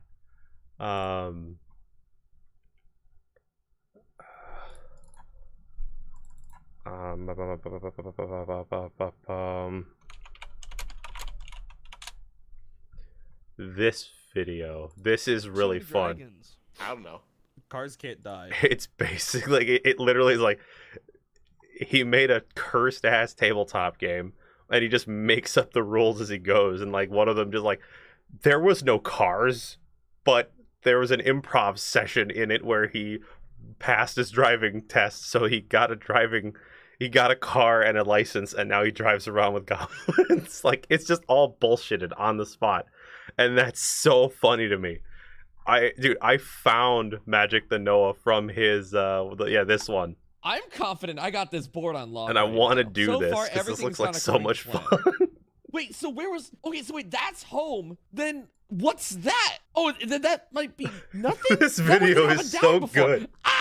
Most games are fun, relaxing, and enjoyable. This game is not. Misinformation, lying, deception. These are all words to describe my game. But what is my game? Well, in most games, you know how you can see? I took that away. Then I took 3 YouTubers and I blinded them. So now I told them to run around randomly and find this pink square right here. The winner gets their vision back. Brayden, you're up first. It's so funny. You're gonna go left. Yo, dude, fucking thanks. Appreciate it, man.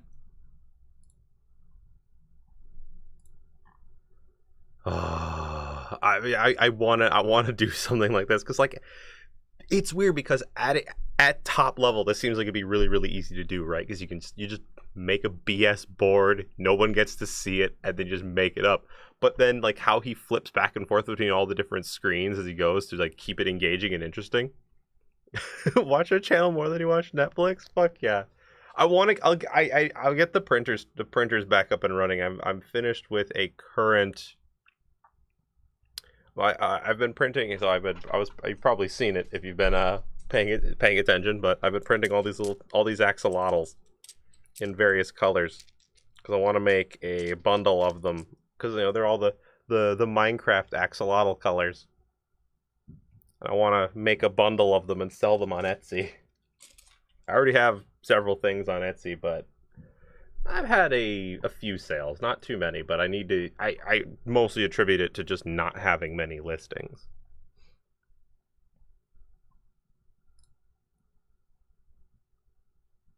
Oh man, dude, like, do I have it? It's not up. It's not open because I've had to reboot my computer a few times.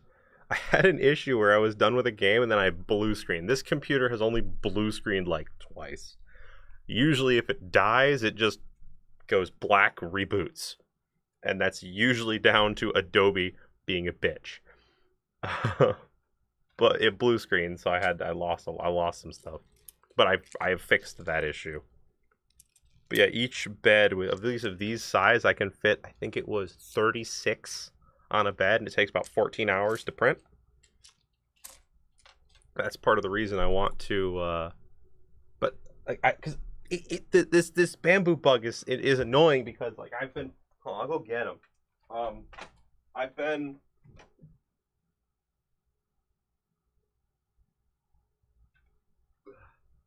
I have a lithophane product that I'm designing.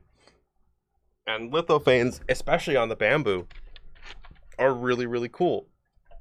Because you can just, you know, you just do it. Whereas, like, if you do Hue Forge on an Ender, like, you can do Hue Forge on an Ender, but it doesn't turn out quite so fun. Like, you know, I have this lovely bastard that I made, and he makes me smile. Because look at this idiot. I love him. This brings me more joy than it has any right to.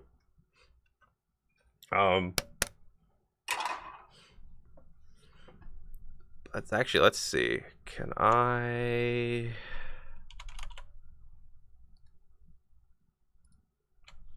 it'll open up and it'll work. But so I've been this error that I've been having with the printer basically involves crap top layers. So if it's an organic shape without a large flat surface, it's fine. Internally it's a little off, but it's okay, right? It will work. But if it's a large flat surface, like, oh, I don't know, lithophanes tend to have, it just turns out like shit. So I've been, and these are great, because I can just, you know, let's see, good. You know, it doesn't look like much, but then you put a light behind it, and now you have a full color image, and that's super cool. So I've been playing around with an interchangeable system for you set up a backlight, easy breakaways, axolotl pillars. Look, I don't have an SLS machine, although that would be amazing. I don't know if I want to build them up like that. I'm okay with them being on a tray. But I mean, this is realistically a good amount. If I really needed more than this, like, it's a 14-hour print, you know? So I'm okay with that amount of time. I could probably fit one or two more if I really got detailed with it. I basically did the auto arrange and then put two more down here that it didn't want to put on top of the calibration lines. But yeah, I'm getting errors basically saying that the x-axis resonant frequency is too low, which is possibly caused by a failed bearing inside the head. It could also be the X rod is bad or out of alignment or something. I don't know how to fix that. That's not something that is in my repertoire of 3D printer maintenance. Although I will say I have torn down the bamboo tool head so many times. I do not have a big axolotl. The biggest ones I have are the standard sized ones, which I don't... Do I have any on my desk? I do not. I can go get one. They're all in the bin out here where I keep all my... I keep them all in bags and in a Rubbermaid tote.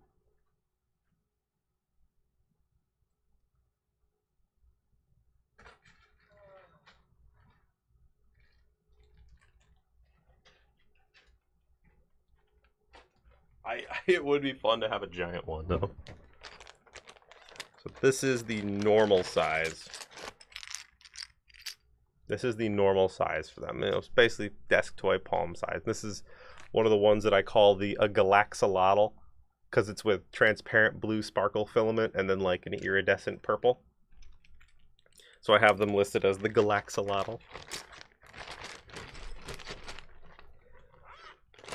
But these Ziplocs are fantastic for sorting your products.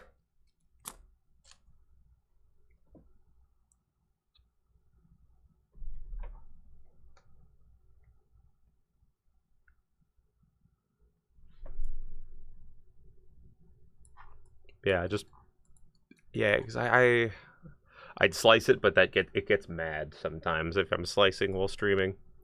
But yeah, I've been working on a project where basically I can have, like it's let's see.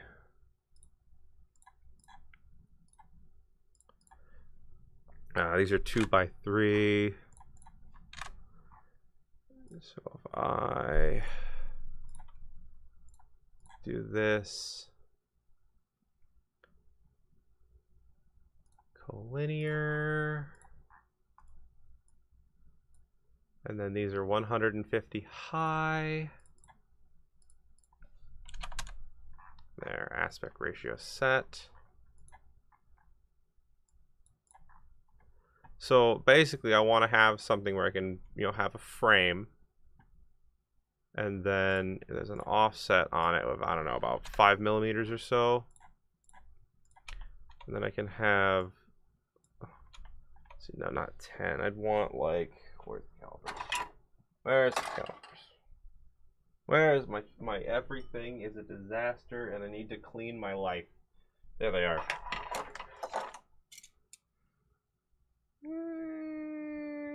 5 would do. A frame that you can then, after when you put the building went great. It is back there now. Up on the, hold on, I'll zoom the camera.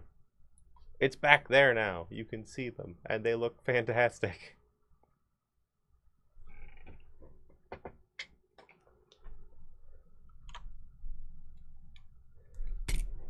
Yeah, just right before you showed up, I finished building a Lego set on stream.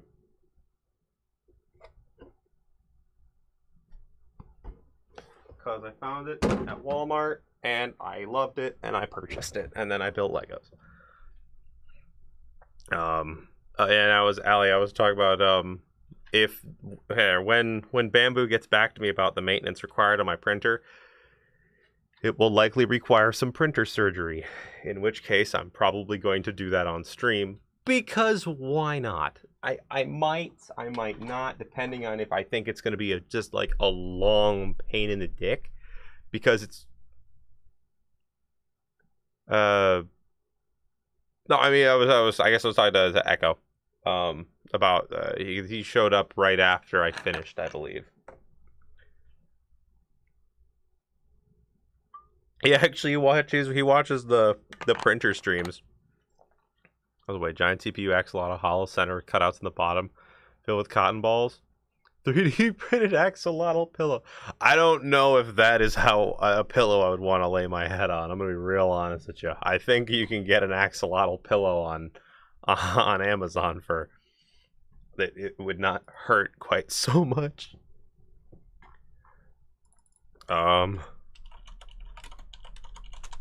Axolotl. Actually, wait.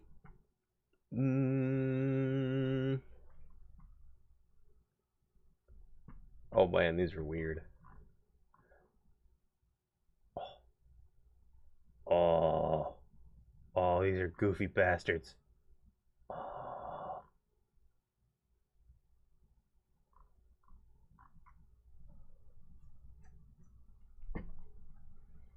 Color light prints? Do you do commissions? That's the plan. That's the plan basically. Right now my store doesn't have anything like that, but that's what I've been working on. I want to have a basically a USB powered frame that you can just swap out the panel, and that can magnetically attach a couple more to the sides, so you can have, your frame here, but then you can have your second frame that you just click onto the side and it will just magnetically attach and power itself. Yeah, you could. I mean, in this size, you could do probably about 4 on a bed at a time, and they only take a few hours each. Mass production in a way that isn't 3D printing, I'm sure it's possible, but it would be much more complicated.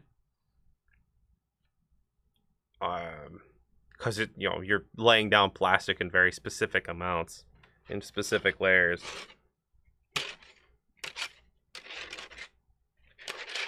But like, and also I will say the colors are somewhat limited. You lose a little bit of color definition, but it's still cool. And if they get bigger, they get a lot more interesting too.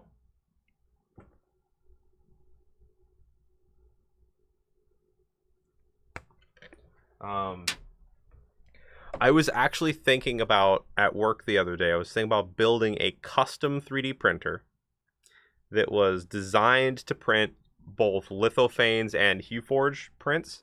Because, like, HueForge prints are so freaking cool. 4x4 square plates with limited colors. Oh, yeah, you could do that shit. Absolutely. I mean, if you got an image you want me to throw at it and just see what it looks like, I can always send it. The tool I use is this. You just upload a file, tell it the size that you want out of it. And I will say, depending on the colors, it is a rough surface. And to get the color to come out right, it needs to be like that. But there might be ways to work around that. I'm actually not sure. You could probably cover it in resin, actually. Yeah, you probably could, just like the final product if you want. If you needed a flat surface, you could probably cover it in clear resin and cure it. Almost certain that that would work.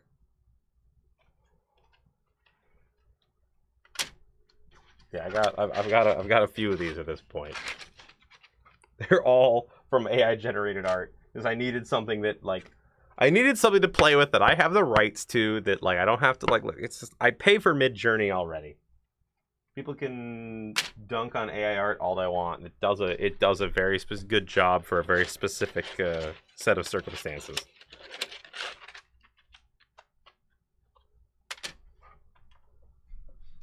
Give me more merchandising ideas and Kickstarter rewards. Dude, you could do tokens. Like, I was trying to figure out a way to do that. I have maker coins that I've made with my logo. I'll go grab them.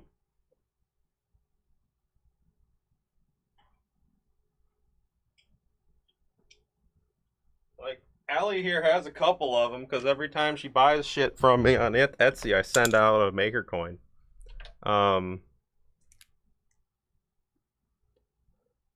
Yeah, like I have it on the back of my microphone too, although it's rotated because I changed the way that I do it. That's another file that I designed myself. It attaches to the back. But I have the big one, which is, it's got the website on the back and then logo on the front. And then these are the ones that I send out with my orders. It's just a little coin. I keep dropping my shit. And they're cool. I don't know. I couldn't really make them any other way other than 3D printing. Colored like this. Oh, and the OO tokens, yeah. And I recently got this so I can play around with alternative lighting. These don't really do anything. Although I will say that weird, like this, it's like a purple, but it turns red. The camera has no idea what's going on there. This is an ultraviolet flashlight. It's a combo. It's a flashlight, laser, and then UV flashlight. And the UV is great for testing out how different filaments react in UV. Like I got. Proves exactly that this is possible. I was thinking resin encased lithophane maker coins of the class icons. Ooh, that would be cool. Yeah. So yeah, if you wanted coins, like, right, if you make. Okay, so the lithophane, you make it out of a PNG, right? You make it out of a PNG. But then you have, let's say it's, I don't know, what's a good size for a class token? Like, I don't know. I'll just do 30 millimeters. offset that shit by 5. Nah, not 5. Let's do 2.5. Yep, that looks good. Solid extrude the ring. Like 2 millimeters. How thick are these bastards? How thick are these bastards? 2.6. Let's do 3. And then you could basically, you have the circular lithophane, which would be pretty easy to make, and then you drop this in the slicer on top of that.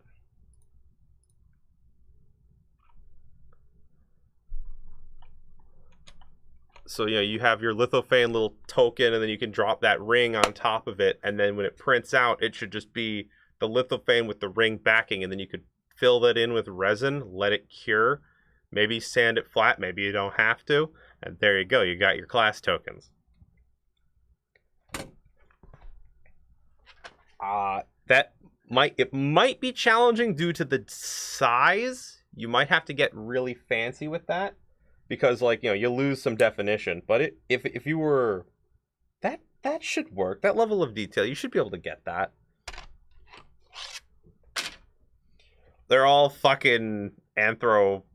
All the fucking lithophanes I've made are just like fucking anthro furry girls in fucking in swimwear. Because I was like, well, if I'm gonna be a degenerate, I might as well go for it. But, like, they turn out well. I don't know.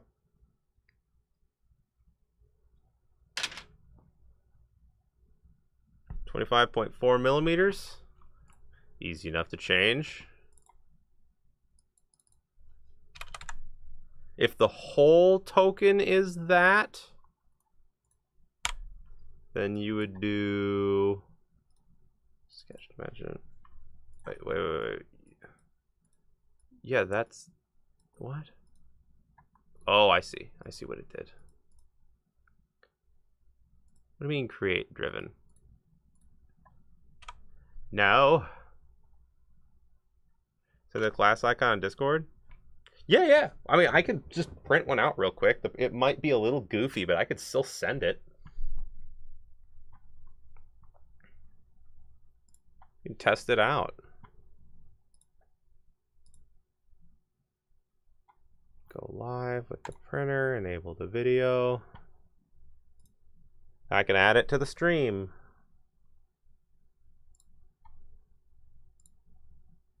When it loads, there we go.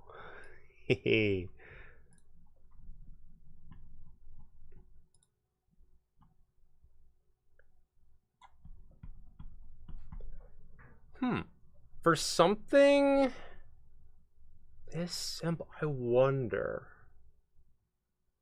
Because that's a really simple design, right? So lithophane might not be the best option. Let's try something. HueForge, baby. Because you can get transparent colors in a lot of different filaments, right?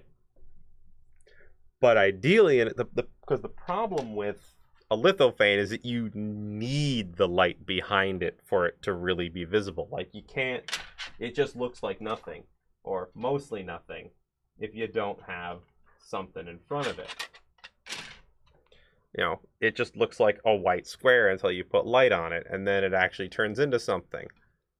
But if we use HueForge, I do have clear. Okay, we got the home. We'll do that. We'll try with the mage. Because I don't have transparent blue. I used it all. That's fine. Hold on. Let me check what's in the printer right now.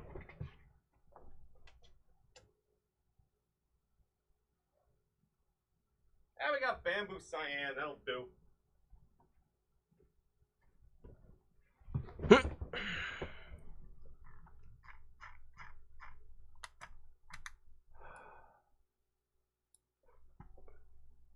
Let me do some Googling.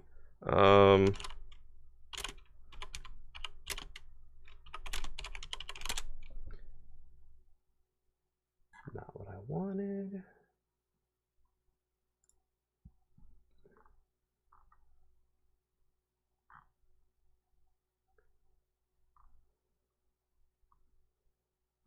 I don't know. Do I have black in the machine right now? I don't think I do. Hold on. Never mind, I'm dumb, I do.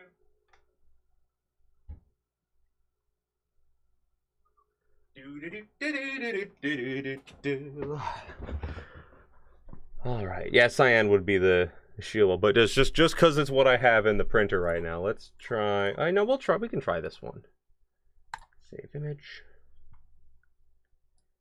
All right.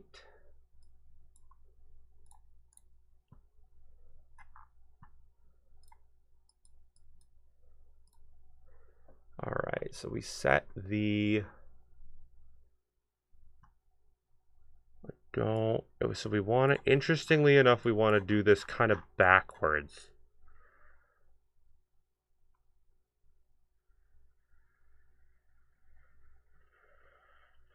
There's a way to invert. There's a way to invert somewhere. Negative. Perfect. That's exactly what I wanted. Okay, so just two colors. We bring out Overture and black. Width, what you said it was.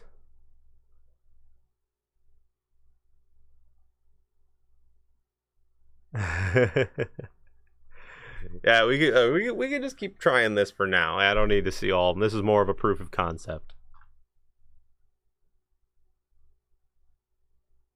I mean, yeah, if you want to say, because like you can't see the Discord, so yeah, if you want to do that just to see if it would be too complicated for this method, at least at that resolution, we can try that. I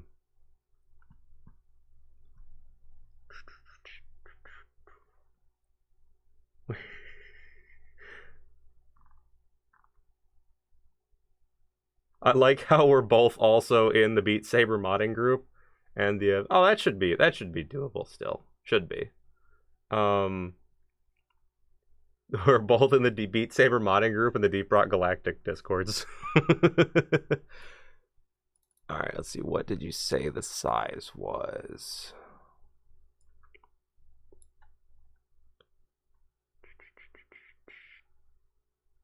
About 4x4. I can't. My brain. I know you said it.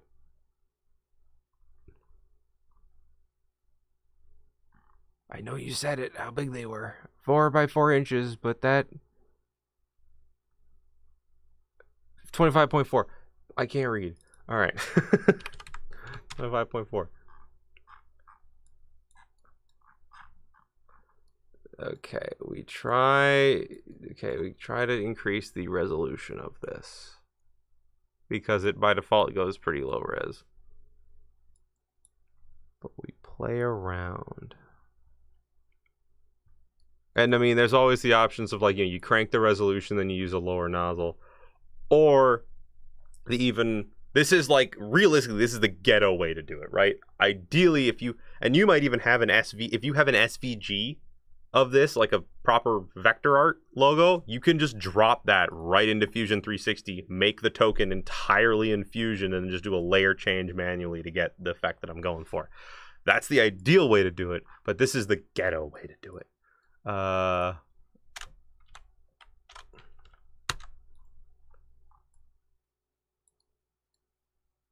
30 sec? Fuck yeah.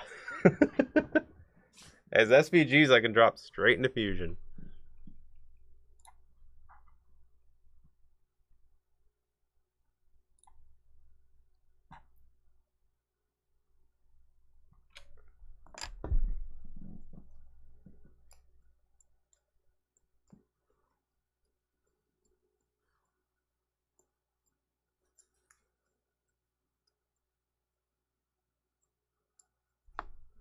Do I have it set up so I can put the printer? Do I have printer? I'm gonna go with no. Oh wait, no, that should work. Why doesn't that work? btt.pad7.local. That should do it. What the fuck was? Why is no? Why is no? Come on. Whatever. The ender isn't necessary right now.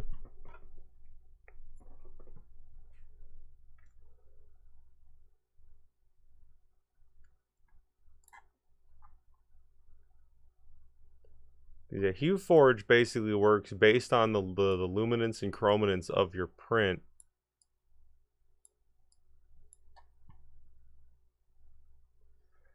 Of the image rather. And it adjusts it from that. It builds a geometry from that point. I can make it more and more detailed. It's just if the printer is going to be able to resolve that. But we can always try, especially given that it's a small print.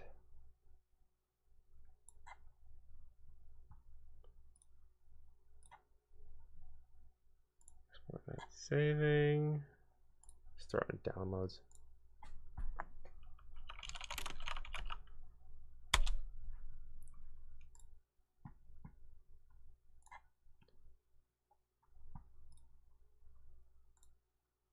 The SVG broke? Oh no.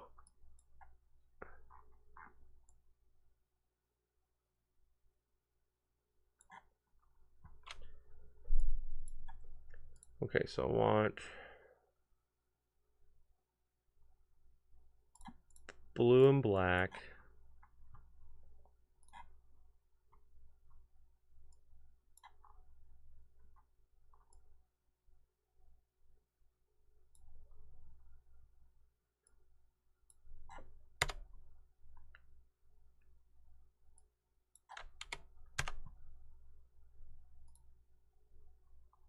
Something this will turn out. It won't be as detailed as you might be hoping, but it'll turn out, especially with Arachne. All right, so that, and then at this layer, change to black.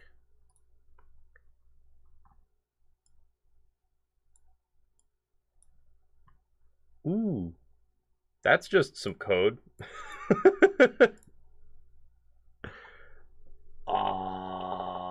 Okay. Okay. We'll try that. We'll try that. Oh, just downloaded his code. Fuck it. We'll see if it goes in. New sketch. This plane. Insert. Insert SVG. From my computer. Downloads. Where is... There it is. All right. The only pain in the ass part of this is that, let's see, distance, scale, like I didn't do, okay, let's do that. Then we'll do, then I don't create sketch. I want to go back into this sketch. And if the whole token be what, 25 inch? Or 25 millimeters.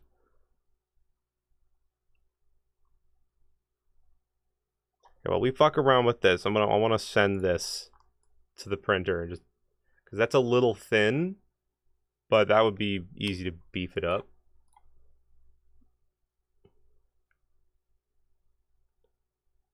We'll send that. See what happens.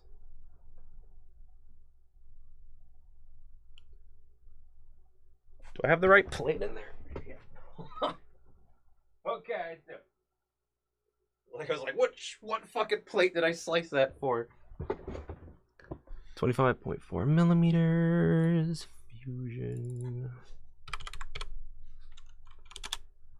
Okay.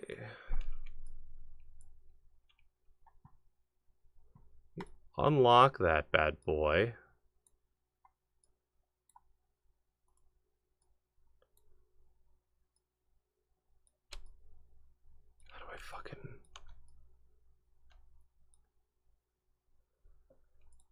How do I?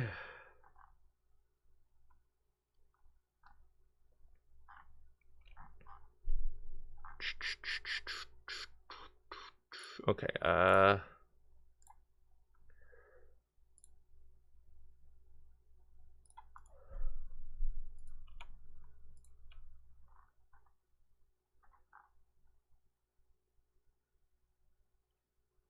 You know, we can't always just ignore everything and play it by ear.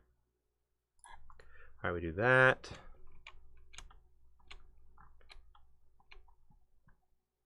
Okay, I see how that works. Gotcha. A bunch of connected points. It's true. It's just funny that when you put it into Discord, it displays it as the code. You code an SVG by hand. You actually manually went into it, fixed the corruption of the file, but it deleted the corner rounding. Hey, if it works, it works. Fuck it, right? That's fucking great. All right, so we can do an extrude on these sections. That looks about good. And we just create a sketch on the bottom. Project that. Wait, no. Yep. Project that. Solid. Extrude.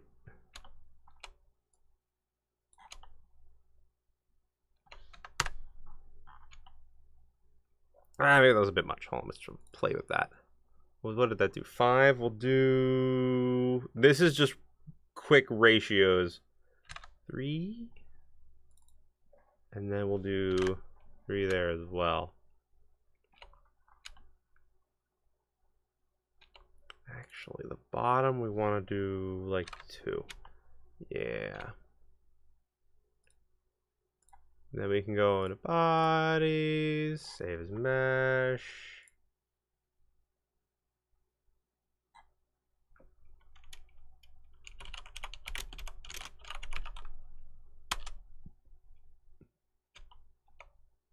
Did that actually save to my computer, or did that save wildly with... Oh, it did save to my computer. Excellent. Okay.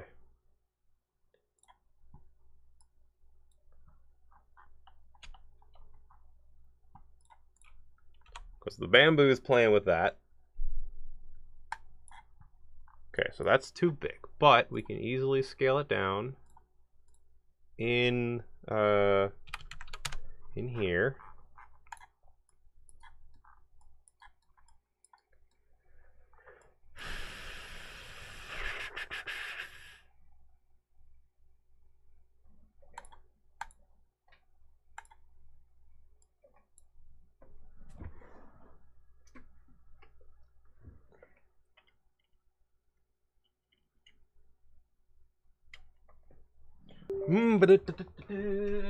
Turn you on. Filament snap because this is garbage filament. Let me get better filament. I like buying cheap filament to see if it's any good, and usually it's fine. This is the first roll of filament that I've ever bought that I was actually annoyed with because it's complete garbage. Parley maker. But let me go get a blue.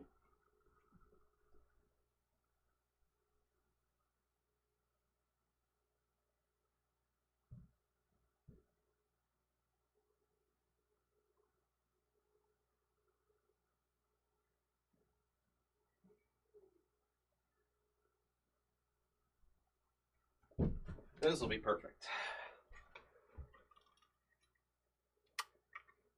As soon as the bamboo's done with that other one, we'll send this to bamboo as well. But because I'm an impatient bastard,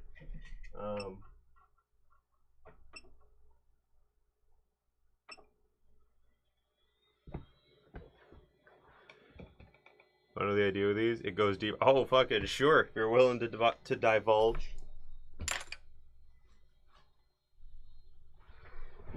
If I had a printer with a finer nozzle on it, I would be happy to use that. There's also, I mean, multicolor's not possible with this method, but you could always try like resin printing them.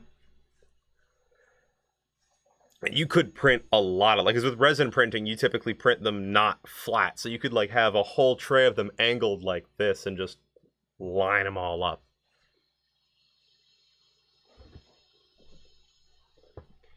I still want this up there. What am I doing?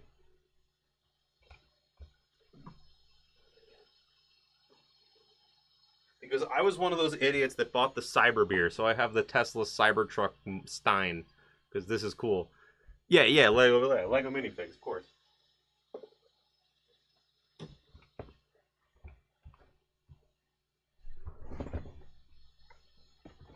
I'm standing up and sitting down too much. I got shit I'm gonna step on that I don't want to step on.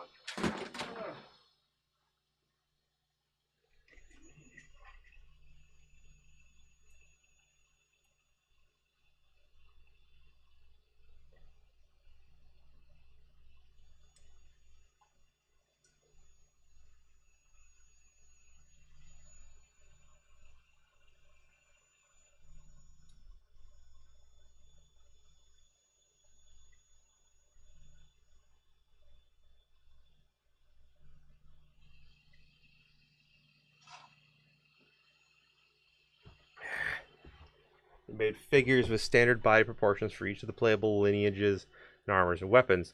And you build your character token on the class base, and all the files are buyable for the connectors, so you can just custom order models and parts for your character. That would be super cool. That actually makes me think of, I want to say it's Tiny 13. Hold on, let me see if I can, on printables, see if I could find, bug. Is it Tiny 13? No.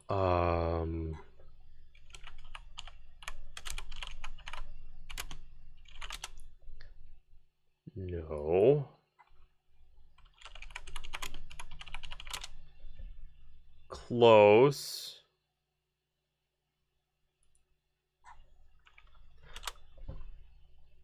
Lucky 13, that's what it is. Shit. So there's this guy, which has been on printables for forever. Where's the original? Female skin. That's not necessary. Where's the actual fucking Lucky 13 file? God damn it. I mean, you get it. Like, this is like, he's a posable little robot guy. That, like, he just prints in pieces and snaps together, and you can easily swap out, like, the armor plates or whatever to make figures. Like, you could do it. I think they come out to be about yay tall, which might be a little big for what you're intending. Oh, there we go. Lucky 13 printable jointed figure. Yeah, there we go. Yeah, see? It's like an endoskeleton that you then put the parts on, but you could model the parts to be anything you wanted, really.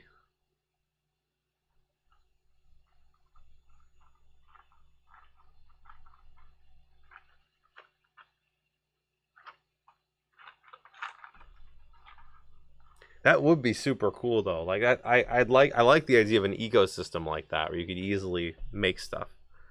Like, yeah, there's Lucky 13. Well, there's, I think, part of, yeah, it's part of him. Yeah, that's the armature, and then that's the body plates for him. I mean, obviously, you would need, if you wanted to actually use Lucky 13, you'd need to contact the creator and get it licensed or something, or work something out with them. But it's an idea. It's a, you know, an idea. That's just what my brain immediately jumps to. Cool down. So does he be 1 inch wide on the base? Sadly, yeah. And that's the other thing is, like, printing small with FDM is really challenging, which is why I'm almost wondering if you'd be slightly better off trying to do it with resin. The way I see that you being able to do these with resin, right? So you print this whole part out of clear, or you'd invert this effectively. Print that out of clear, or because it's not clear, but it's pretty close, and you can get colored transparent resins. But you do that, and then you would pour into the gaps the dark blue resin or what have you, and then UV cure that. That wouldn't be that hard to do, and then you could just sand a whole tray of them or whatever to make them flat.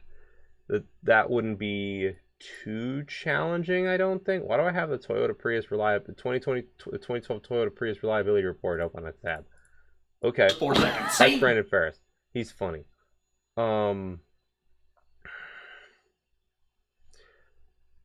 You're like, we'll see what the bamboo can pull off with that Hue Forge, and then I'll try sending this to it. It didn't see the build plate localization part. God damn it. Go again.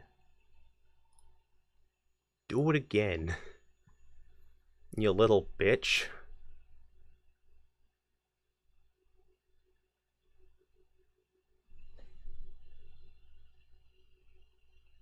And there is also options, like if you have like an A1 or an A1 mini, or even this bamboo, you can put a 0.2 millimeter nozzle on them and get much more detail out of it. It's more likely that you get clogs, but you can print crazy small. The other advantage of resin, obviously, is that you can fill, like you get a PO Poly machine or something, you fill a tray, and regardless of how much you put on the bed, it takes the same amount of time per layer.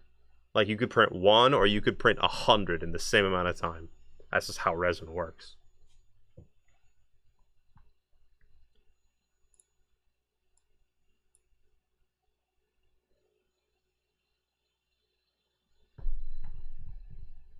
Yeah,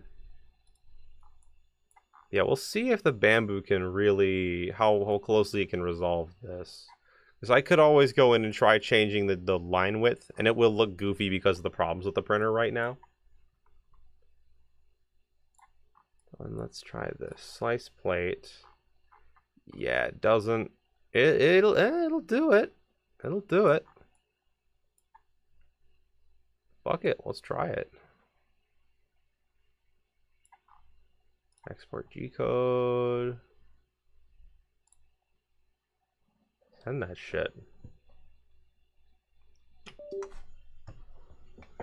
The ceramic resin? I don't know if I have. I don't have any resin printers, so I don't keep as up to date on resin as I do on filament machines.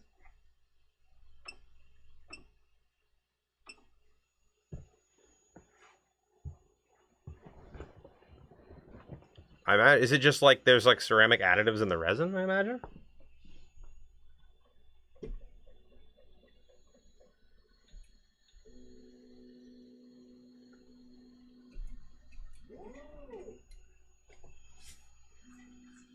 Go, Ender, go! That Ender has no business working as well as it does. I inherited it from family. I didn't level it. Oh, got it. They do that same thing with metal, actually. It's a metal printer filament that you print with it normally, and then you basically put it in sand and heat it up crazy high, and all the metal particles fuse together and all the plastic evaporates out. That would be cool, although I would imagine that the cost of doing that is a lot higher. Just a hunch.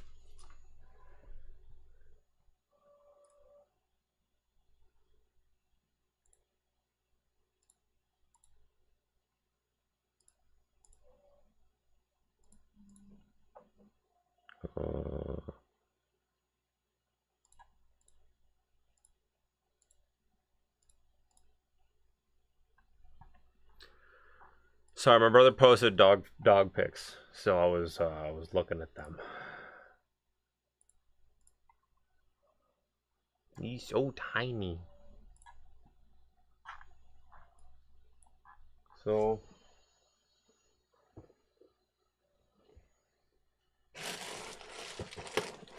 oh, I got free pizza today. Figure that's a fun story to tell. I got free pizza because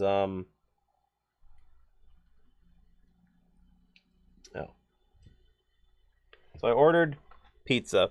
I ordered 2 pizzas and a Pizza Hut melt. Melts are not as good as Pizzones, fight me. So I ordered those, and I went to pick them up. And I usually order, if I order multiple pizzas, it's because, you know, I want one for tonight. I'll eat that, and I can put the other one in the fridge and just eat it over the course of the week. And that's like, you know, an easy lunch, easy dinner. I don't got to think about it. I can just grab pizza out of the fridge, eat pizza. Because Pizza Hut pizza reheats amazingly well. But I usually order one normal enough pizza, and then I'll order like one goofy pizza. In this case, the goofy pizza, I try to make like a chicken bacon ranch kind of thing, where I may use the white sauce, and I put on grilled chicken, bacon, and pork. Cause let's try it. I get there, they're like, yeah, we had to remake the one because it messed up. I go get it. It's still out here. I haven't put it in the fridge yet, but it's pretty funny.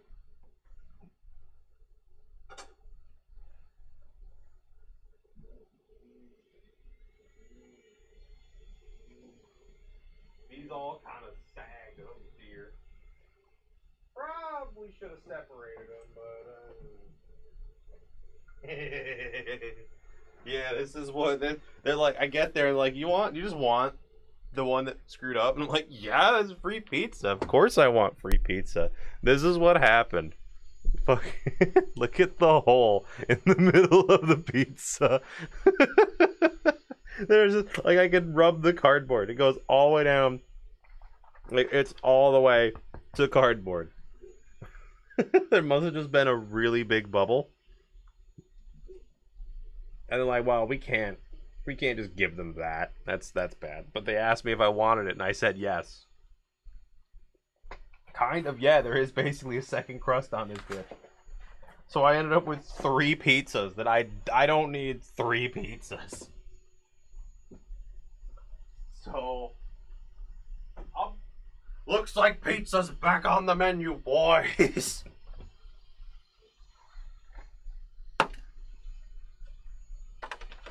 Go, Ender, go!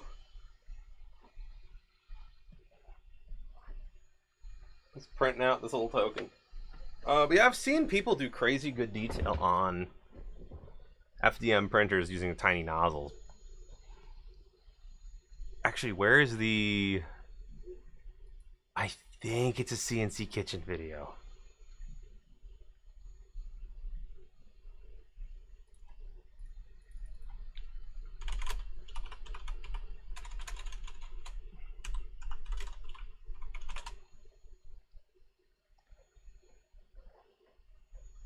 Yeah, what's This is an FDM 3D print that's Look just at that barely Benchy. bigger than a grain Look of rice. at that Benchy. And this is a beautiful Japanese-made 0.1mm nozzle that I used to print the part. These prints with this nozzle are so small that I often thought my print failed when entering my office, only to notice how small I was really able to go. How challenging is it to print with such a tiny nozzle on a regular 3D printer? What details can we achieve? And how does this all stack up to resin 3D printing? Let's find out more. Guten Tag everybody, I'm Stefan and welcome to CNC Kitchen.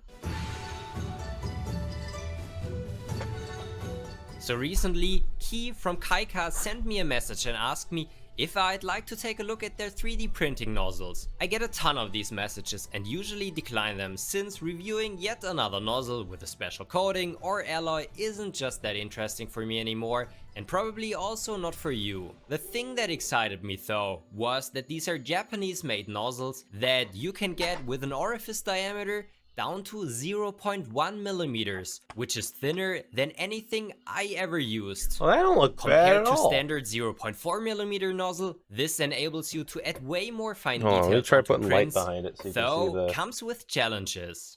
0.1mm nozzles aren't a novelty, but I visited Japan in 2019, which That's had way a too bright. Hold lasting on, moonlight impression mode. on me. Japanese craftsmanship is something really outstanding, and the nozzles they sent me didn't disappoint in that regard. Instead of a plastic bag, the nozzles were shipped in a beautiful paper box with golden letters. The nozzles themselves were further protected in a micro test tube, which I'm upon trying to line opening, things up. It's revealed hard. the beautiful machined parts. Oh yeah, I've watched Kaika Intexa. have a bunch of different shapes for various printers. Yeah, that and actually turned out applications, pretty well. Though they come at hefty price tags of 6,000 yen for the small orifice nozzles, which is around $50 for the more standard. And that's just the one 0.3 color and one. We can send this on the 0.4mm nozzles, bamboo You pay as soon as 4,000 yen, it's done which with is what it's doing. $35. The Seriously funny thing is, expensive, the enders but can outpace just the look how bamboos beautiful. a lot of the time.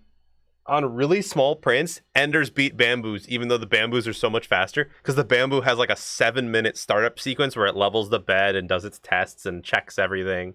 Whereas an Ender is just like, here's 0, line, go.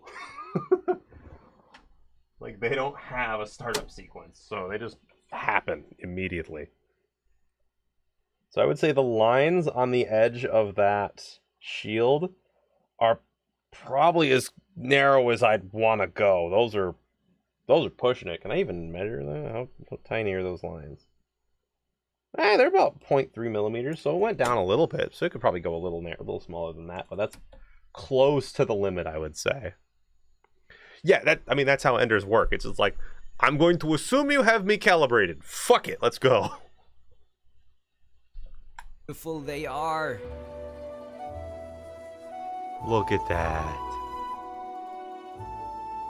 So well made. The outer surfaces have a pristine finish. The 0.1mm orifice is perfectly drilled in the center, and different from other nozzles, I would imagine the that flat the part on the thinnest nozzle tip lines has a reasonable size and is not too they big look like to the not ones smear out on that material that scroll. much. And yes, the 0.1mm bore is conventionally drilled. Yep. And not Yeah, we can give the scroll a shot. Let's see.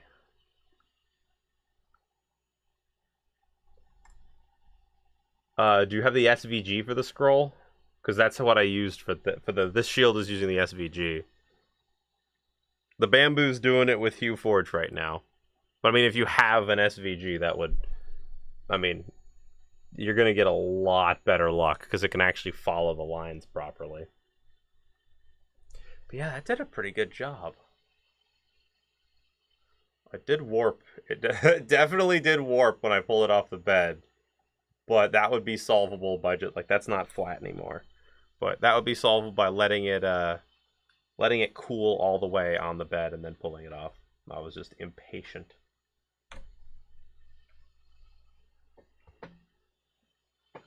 Shut up, Ender. Be quiet. Turn your fans off.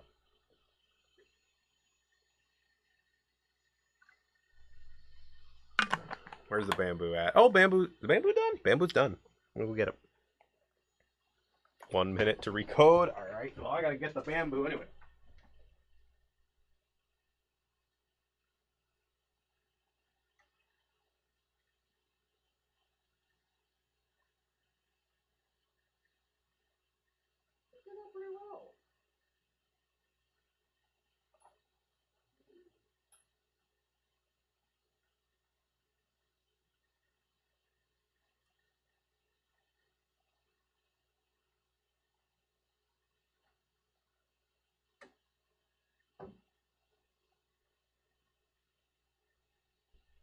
That turned out pretty well. It probably turned out a little better if it, with SVG, but given that this was just with HueForge, like, that did a pretty good job. Oh wait, no, it goes this way. It goes this way. Some of the detail in the spear is lost, but you can see it if you look at it. You just can't see through to the bottom because I think it's HueForged. But if you did this with just, you know, like with an SVG, I think that would work a little better. Other than, you know, besides the fact of the my goofy printer issues right now. Hold on, Moonlight.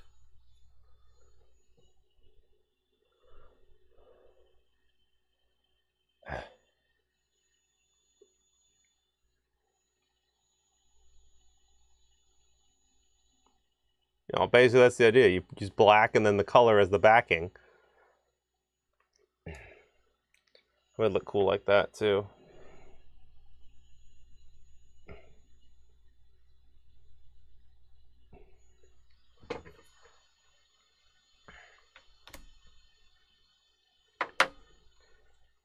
Bamboo coin didn't warp nearly as much. But yeah, it still does have the issues. The print errors on this coin. But yeah, you can play around with that. Make that thicker, make it thinner. Damn you, Bamboo. I want that printer to work perfectly so goddamn bad.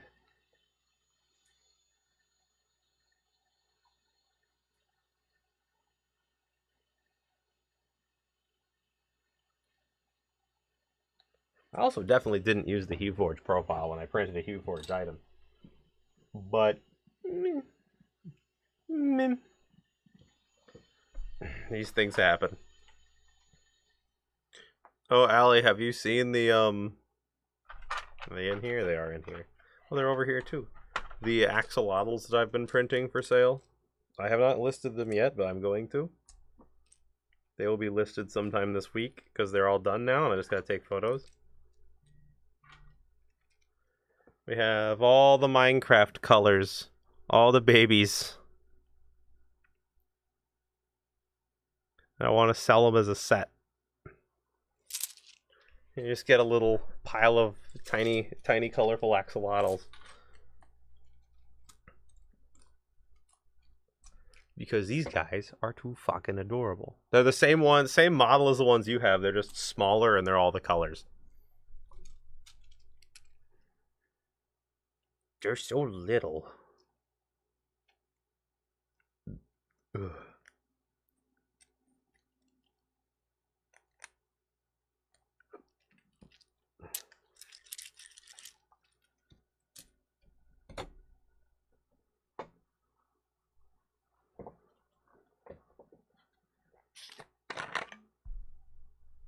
I should actually be in a different category if we're doing this right now.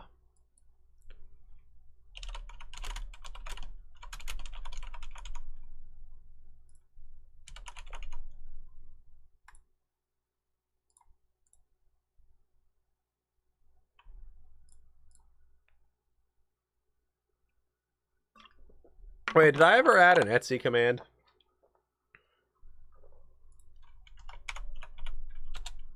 I definitely didn't.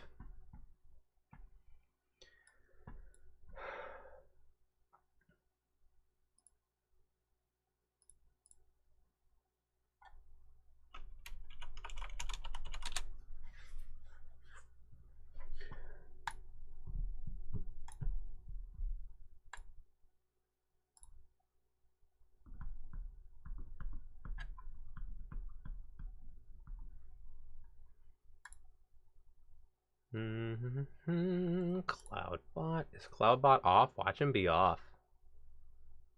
Oh, it is on. What the shit?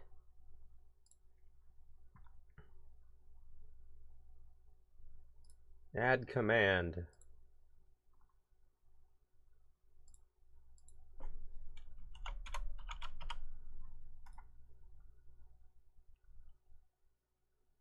Reply in chat. Permission everyone.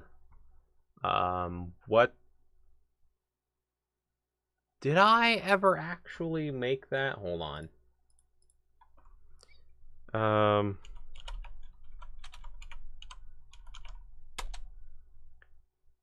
Okay, that leads to my website, which is still good, but need to add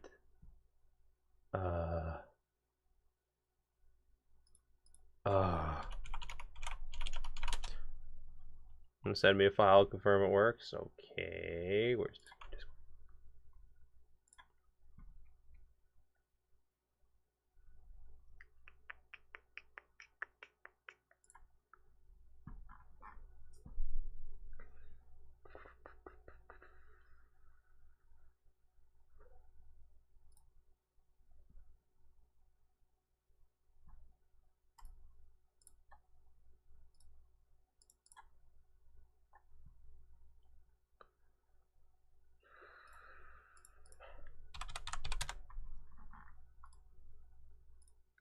Insert SVG from my computer.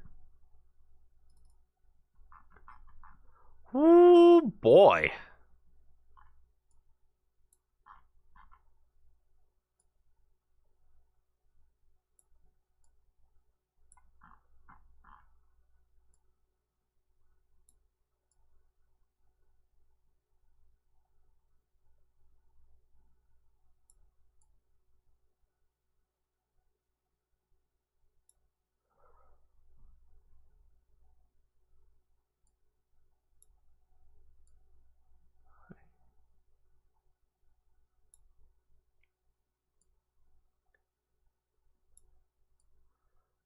Unfortunately, Fusion doesn't have very many good tools for importing with specific sizes. Yeah, the hard part is definitely the scaling. But I mean, if I get it close enough here, I can always adjust it in Slicer.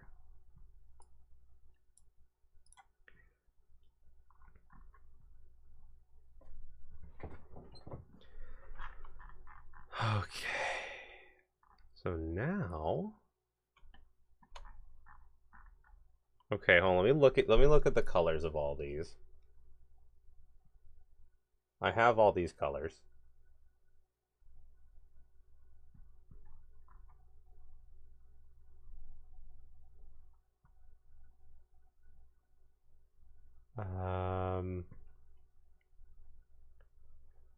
So then we would extrude.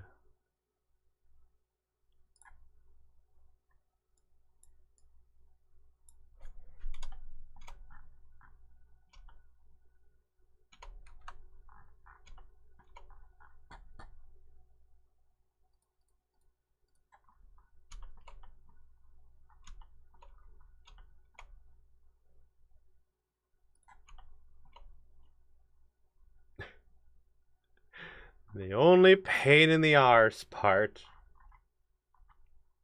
All for the color? Alright. Yeah, no, that is this is actually really cool. I could totally see this being printed larger and just used as like wall art. You could totally do that.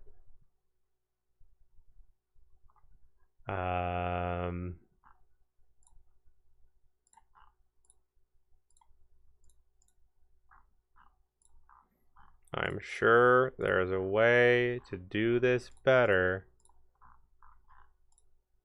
but I don't know it. Oh, that's goofy. All right, the hole in your dagger's got some goofiness going on.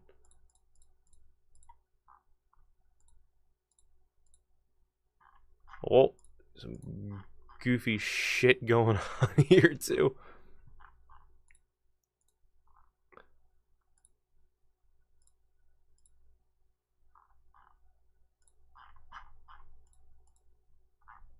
Some weird duplicate geometry.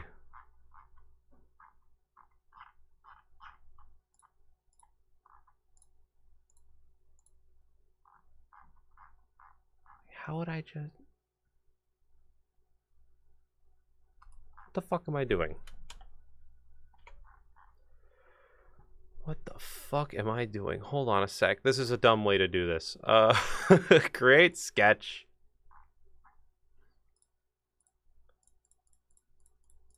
What am I fucking doing? Start, object, bottom. And then we just do the same fucking thing. Oh, there we go. Yeah, there we go.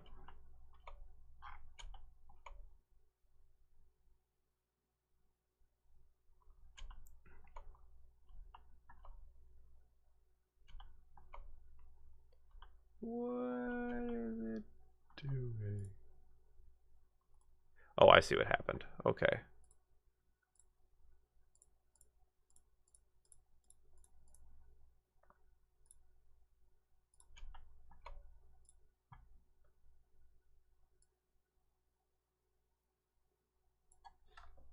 No, 2, you dingus.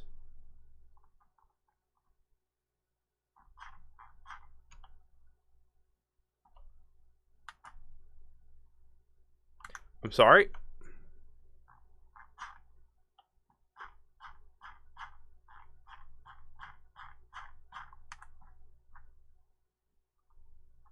Oh.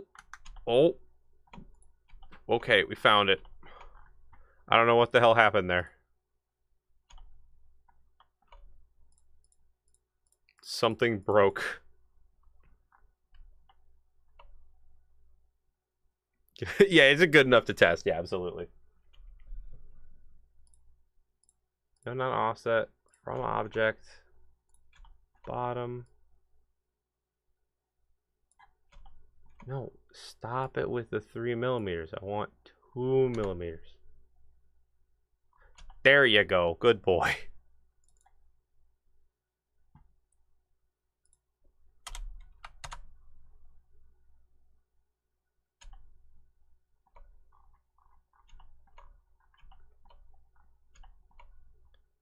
Okay, now we show the sketch again.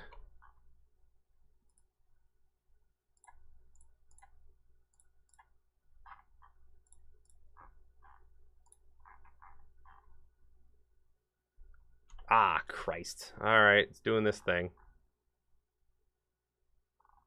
Alright, we'll deal with that in a sec. Sometimes SVGs don't cooperate the way that they should. And you get weird shit, like, so we'll play with that in a sec.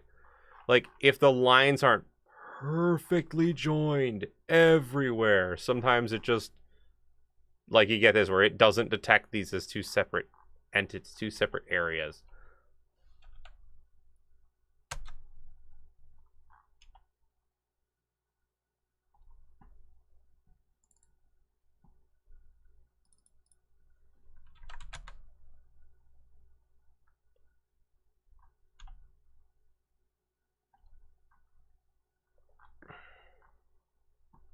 So now,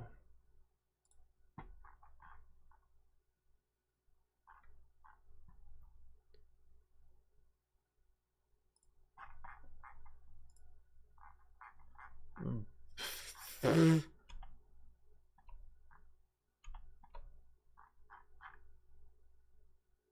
weird because like it's weird that it shows like the curves and then the vertices at the same time, right?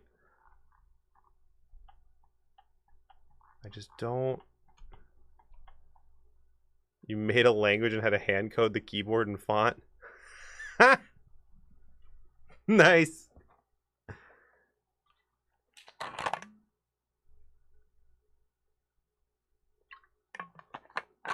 I mean, non-traditional font language behavior means I had to hand code it. Fuck, dude. Alright, so let's try this. Let's just try... No, I want to...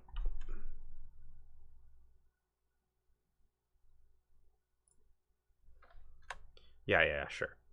But that's not what I want. I want to...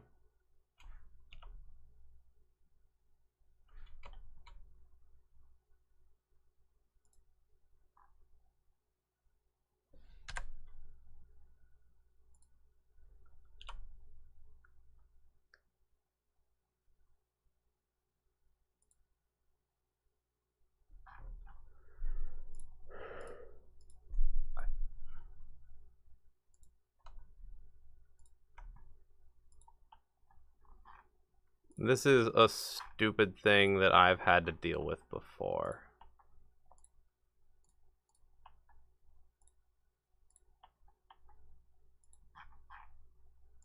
I've had to deal with this when playing with my logo, actually. Like, I think how I made it cooperate in Fusion, at the end of the day, I literally copied it. Like, I made it bigger, because in Fusion, for whatever reason, if it's bigger, it has a lower chance of failing. So I made it really big.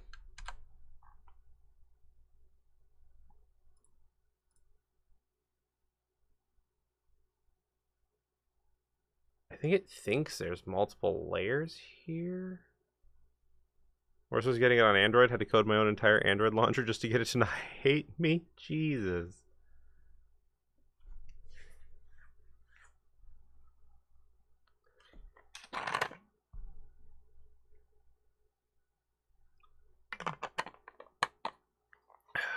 It is.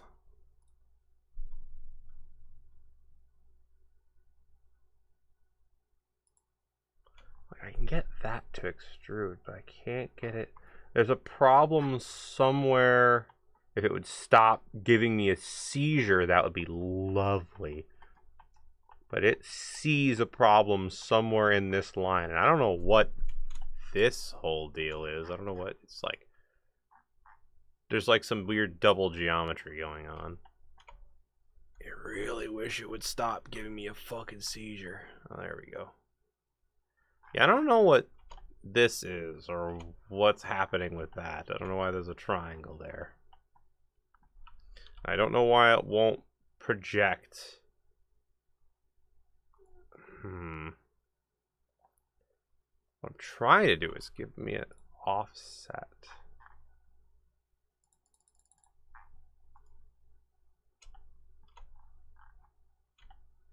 Yeah, it's fighting with me.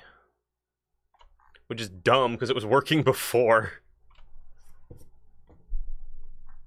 Okay, hold on. This is a potentially very dumb solution. But it might work.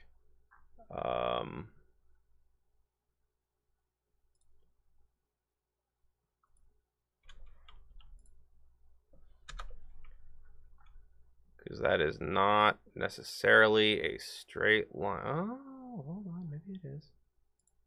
Maybe it is. That'll be good enough.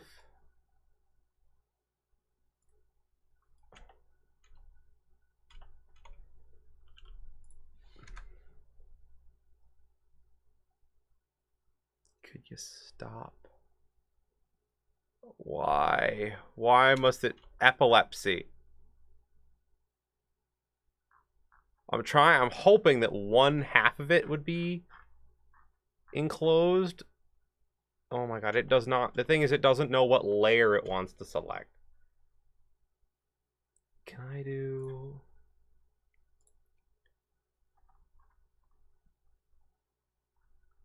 it like that?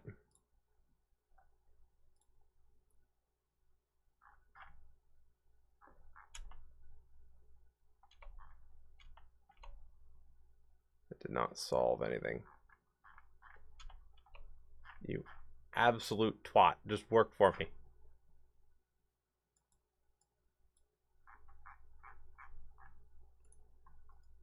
What is this now? What is this? Why is this?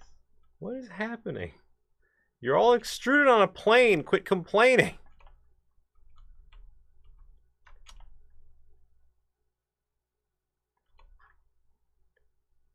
Oh my god. Okay, this is dumb. But if I extrude this...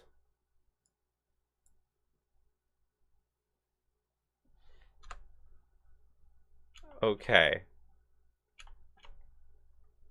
Now we hide the sketch because I'm sick and tired of it being a bitch. Now if we create a new sketch and we create an offset from that, -0.4, and then we extrude this back down to the base layer. There we go. That'll do. That'll fucking do. God damn it. That was stupid, but it'll do.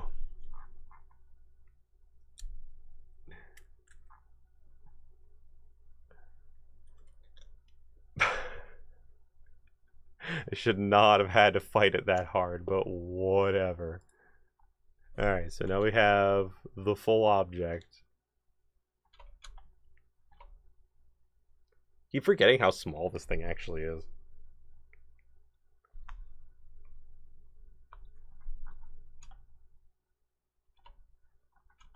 But we'll send.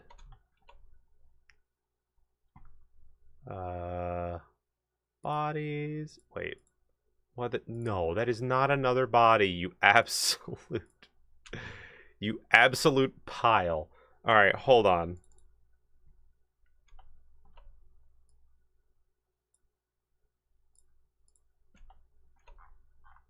Oh wait, no, it is a cut. Wait.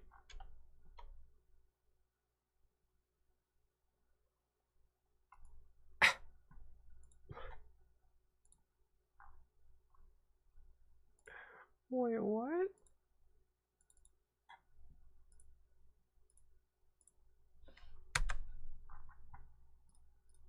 Why are you a separate body? Why?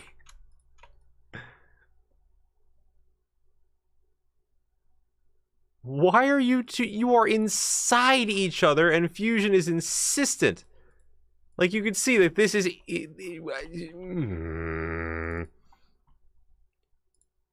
join. And then that deleted the... why did that delete the... you fucking serious? What is happening right now?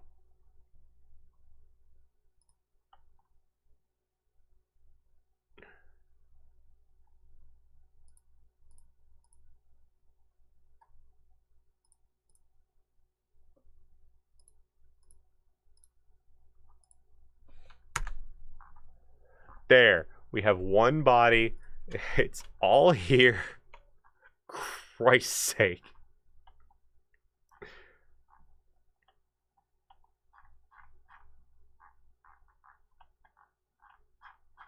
A little bit of goofiness up there, but we'll just let that ride.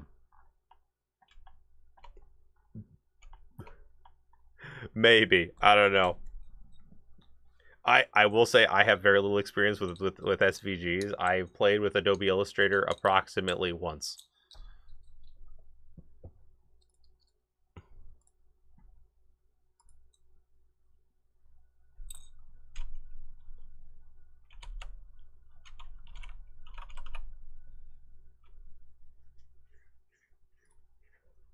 Okay.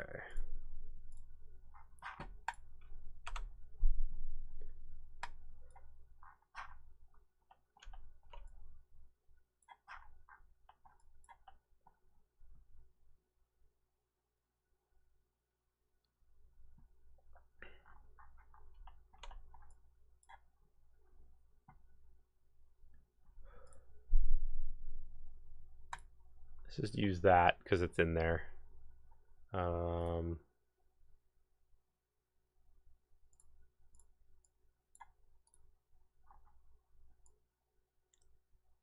What is it doing with the shield? Of course the shield would be goofy in its own special stupid way.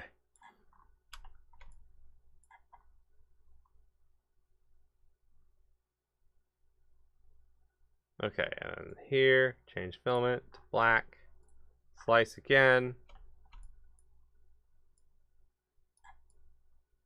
It appears to be able to make out the detail on the scroll. It's a little rough, but I mean, let's send it. Let's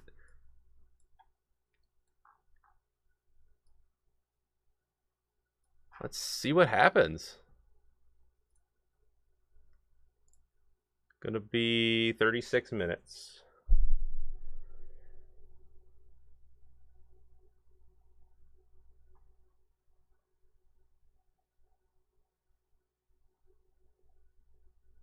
There we go.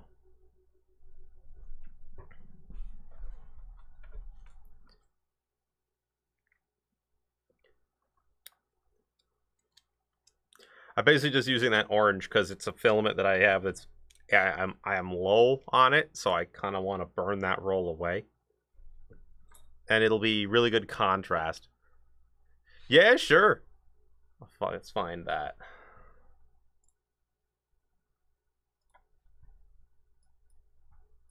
My YouTube video website, because oh my god, I spent a lot of time. You haven't had a bagel? That's so sad. Okay, apparently I wasn't tapped in. My goodness. I was eating so many bagels though. Yo, Einstein makes great bagel egg sandwiches. Hey, there's a bell right here. That was my bell. I'm gonna pick it up. Metal-plated ceramic rocket engine. The idea was simple. I would 3D print a rocket engine and protect these walls using vortex cooling. This worked pretty well with air and propane, but once I added oxygen, it became really unstable and hard to control. To make my life easier, I decided to 3D print the entire engine in ceramic resin that can withstand up to 1500 degrees Celsius. But easy was not on the menu. It's not easy to 3D print ceramic parts, and I quickly discovered that they leak. This video was brought to you by KiwiCo. KiwiCo is one of the sponsors that, like, I never feel bad for anybody ever using them. Okay, so I just 3D printed the three main parts that make up the rocket, Shadow Legends by 10,000%. And because I know you guys are a little bit tired of watching me remove support material from the parts, I'm gonna use some editing magic this time. What? I'm not that king. Anyway, I removed the support material from the parts, and now I need to find a way to seal them. You know, so the engine doesn't leak again. I'm gonna use your ideas. You suggested a ton of them, but I think there's two that are really cool and promising. The first one is glazing the parts. which is the traditional process to seal ceramic parts. But there's a little problem with that idea. Glaze is basically a thin sheet of glass around the part, and glass shatters. So instead of glaze, I'm gonna use a ceramic slip. The second idea is really cool. It's electroplating the parts, which is a very cool process in which you add a thin sheet of metal around the part using electric current. I always wanted to use this process, but I never really had a practical excuse. Now I have. I started off by trying the ceramic slip idea. Slip is basically a very fine ceramic powder that is used in pottery to cast ceramic parts. I mixed it with water and I dipped the parts for about 10 seconds. In the first inspection you can see that a thin layer of slip was formed around the parts, which is promising. I used my kiln to cook the parts for about 7 hours to sinter the slip and make it temperature resistant.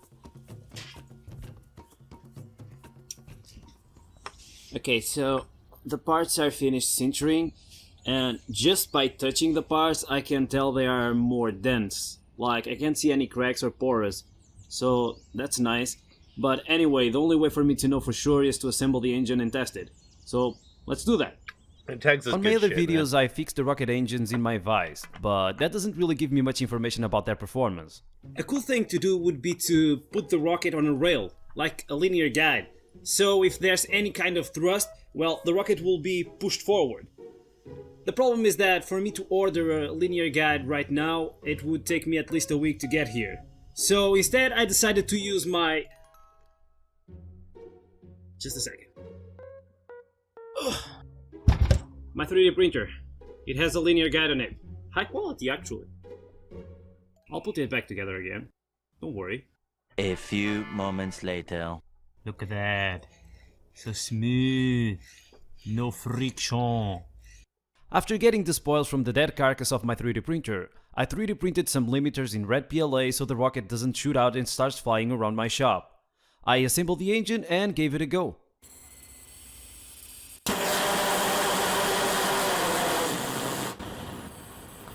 Clicking.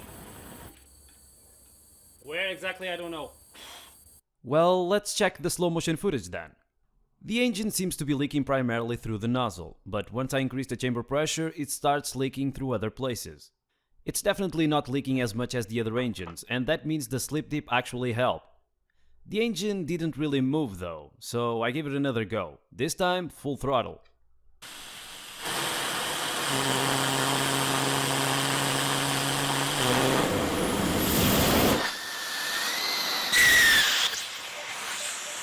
It's like shit.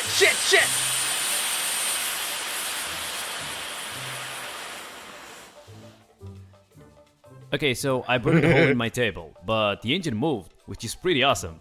If I play my cards well, I might just get a fully working rocket engine. So I decided to go all in. And what I mean by that is, why not slip dip the parts and then electroplate them? That should give me the best result, right? So I 3D printed 2 Vortex engines and I dipped all the parts in ceramic slip. While they were on the kiln getting sintered, I moved on to the electroplating part of affairs. Electroplating is a very interesting process in which you deposit metallic ions onto a part's surface. To do that, you need electrical current, a solution with metal ions, and of course a part with a conductive surface. And right here you see where things go south for me, because if there's one thing that my ceramic parts aren't, is electrically conductive. But as always, there's a way to fix that. Graphite. It's the crystalline form of the element carbon, and because of that, if you heat it and compress it enough, it becomes a diamond. It's also a very good lubricant, it's used in pencils, it's resistant to high temperatures, and it's an excellent electrical conductor. And because of that, I'm gonna use it to try and make conductive paint. Yep. And try I did. I mixed some graphite powder with acrylic paint and I used water to thin it out.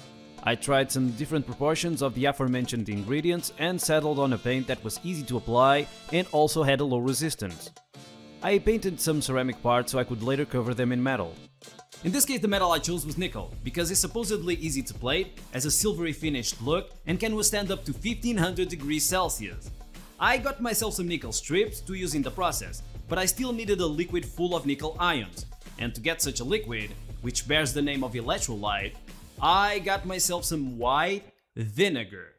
I say that word slowly because I have an accent, and that's a tricky word. White vinegar, which is basically acetic acid, and what I did with it was pour it into a flask.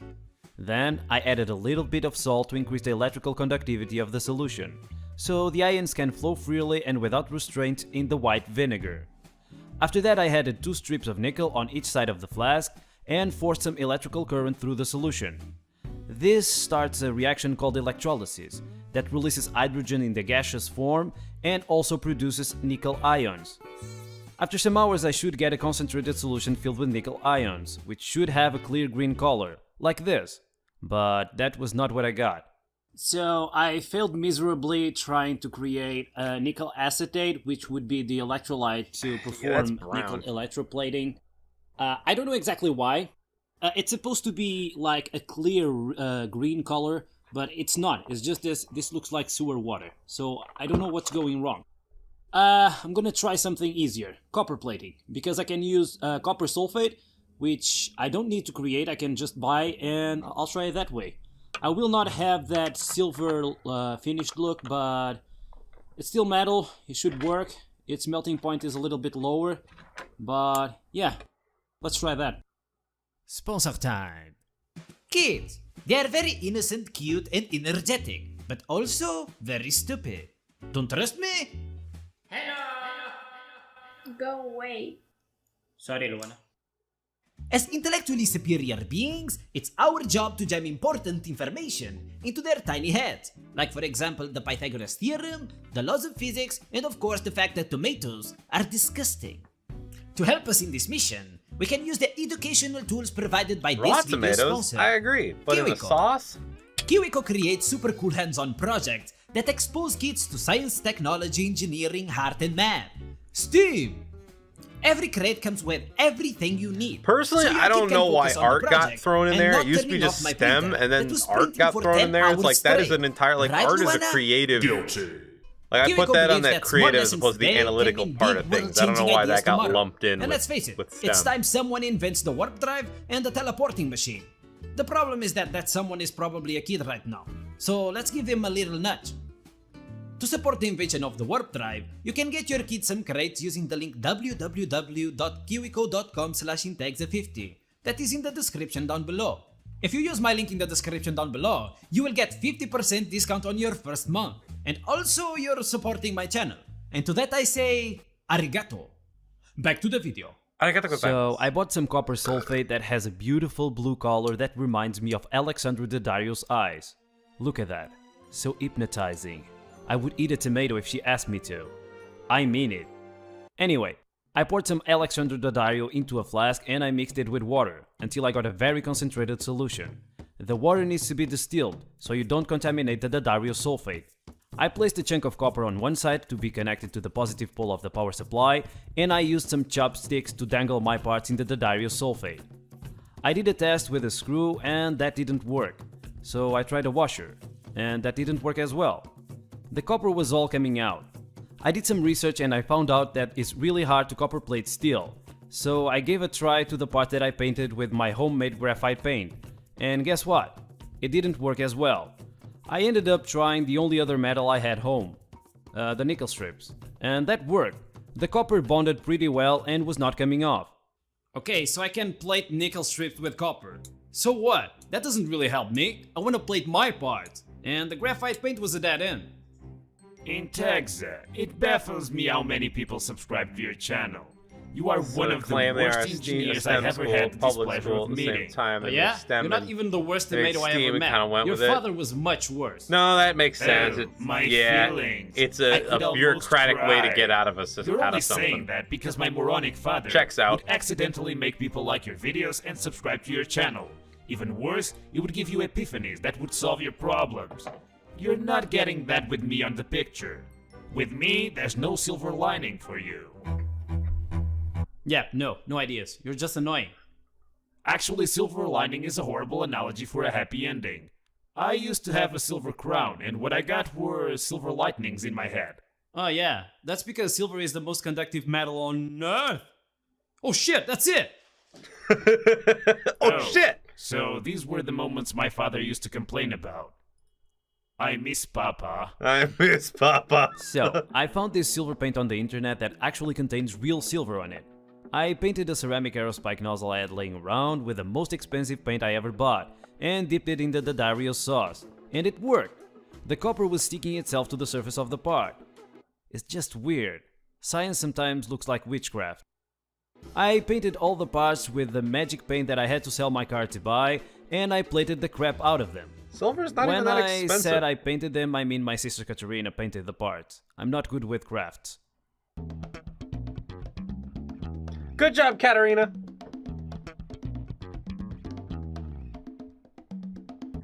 Another one is finished.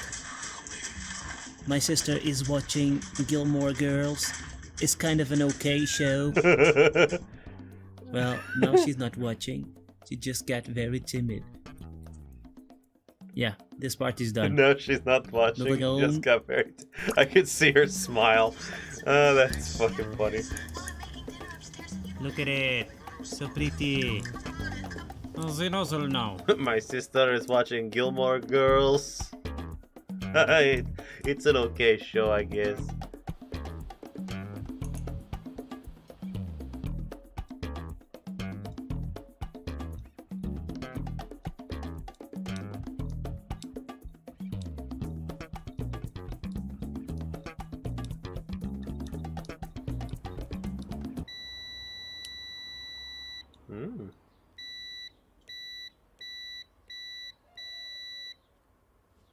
Once I was finished plating the parts, I filled some potential leaking spots with refractory glue and I assembled the engines.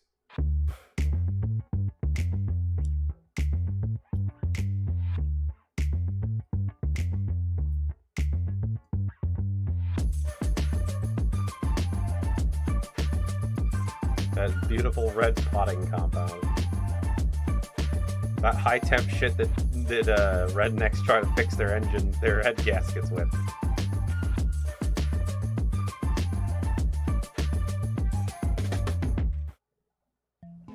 Okay, so me and Katrina are about to test the engines, and in the name of safety I bought these. These are flashback arrestor valves that don't allow the combustion to go back to the tank and explode my house. This was actually a suggestion from someone in my Discord. His name should be appearing here. Good job, Basil. On this topic, I also bought this. This is, well, everyone knows what this is, and everyone knows why I bought it. It's pretty obvious. I'm testing rockets on my attic. But also because, well, spring just arrived, and with spring come flowers, and with flowers come bees, and my attic is full of them.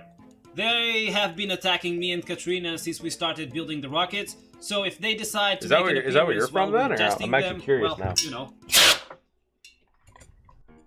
Or is that just like, I don't know. I don't know where in Texas is from. This is the monstrosity that I built on the last video. Are you Italian or something? I don't remember. Because that was like a whole thing, like he hates tomatoes, and that's like a big deal. We are ready? Okay, let's do this. Ignition! I don't know where he's from. I'm an American, so it's, well, it's leaking.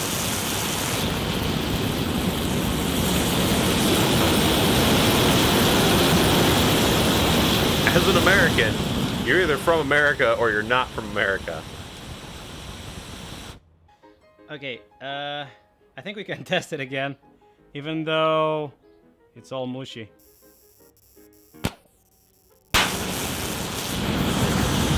Do well. Yeah. You got some thrust out of it. Okay. Look! In Portugal. The country which speaks the worst Portuguese. You'd think that Portugal would have pretty good Portuguese. The only experience I have with Portuguese is anything from Lixian, aka Markiplier's editor. Are we recording? Yes. Are we? Yes. Okay, this is the first test with the Rosengold rockets. Yeah, Elon Musk. Do you have Rosengold rockets? I don't think so. Okay, ignition.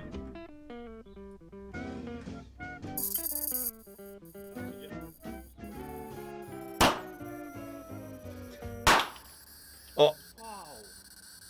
We blew up the rocket. That was loud.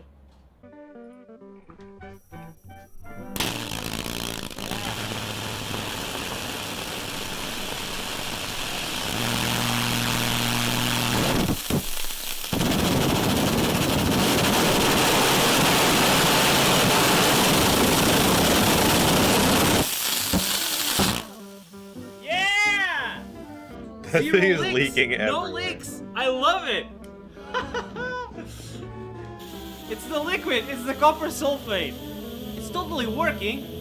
We need to do it again.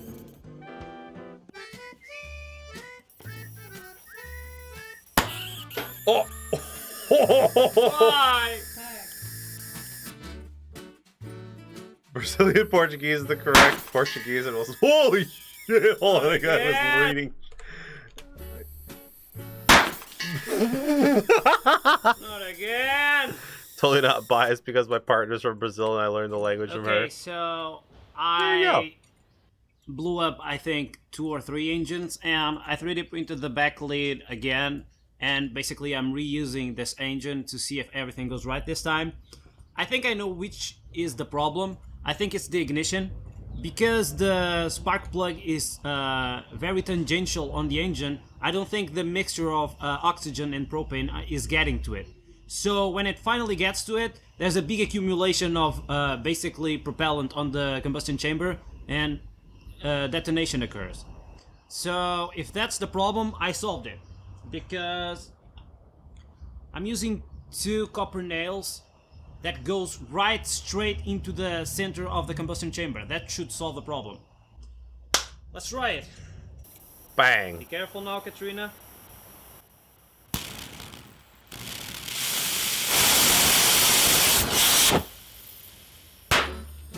And it's gone. So close. But yeah, American right. born I and think it's raised. the We're ignition. moving out to Sweden the next couple Did of you years. see Oh, that? that's cool though. Completely blew off the lid. That's one of the few Look at the countries power. that's like, if I was to leave the Okay, let's States, try that the would other be one. one of the few that I was like, you know what, I'm okay with Sweden. Sweden seems good. Sweden has a very, very happy people in Sweden.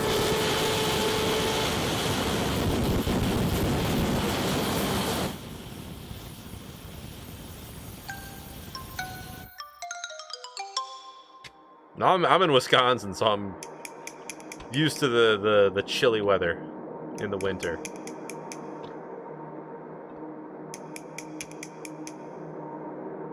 I speak Whoa!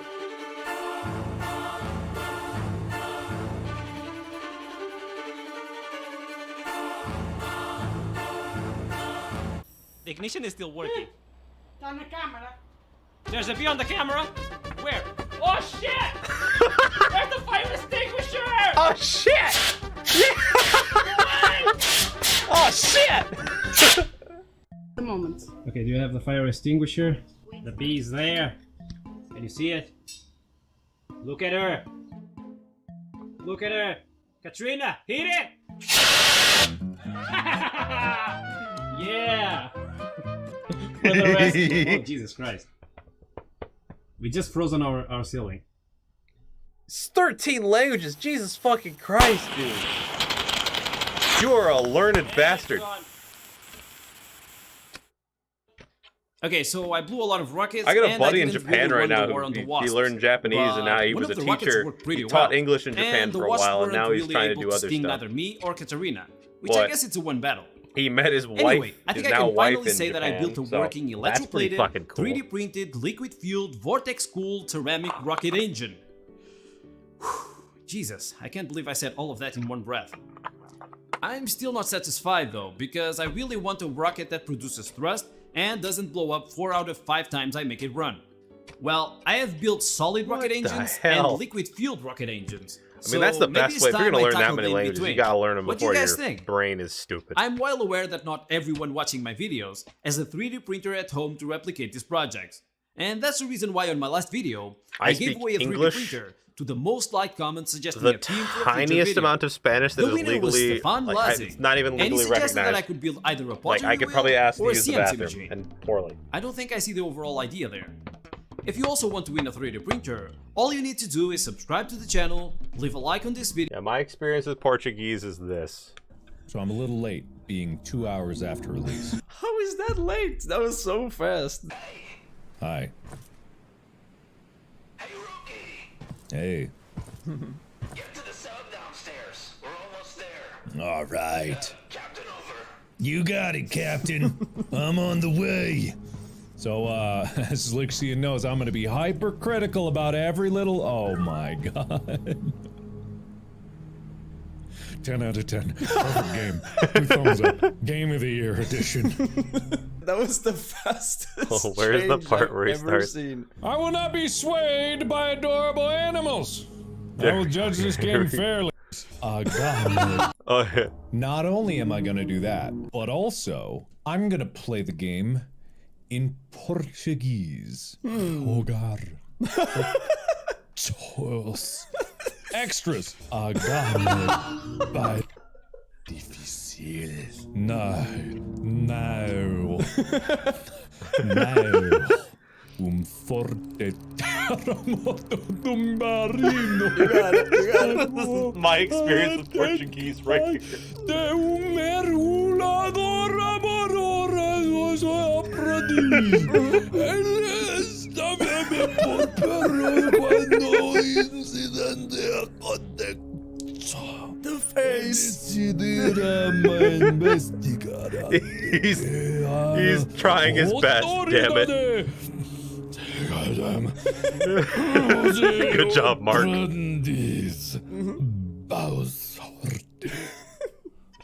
apologize to everyone. Lexian is dying. That was not bad, not gonna lie. That was actually quite impressive. Oh. No! He was hoping for So disappointed. He's so Oh. Damn it. Captain Esquito. Utilize Dubois. Sudu and Dudu. Hello, meow.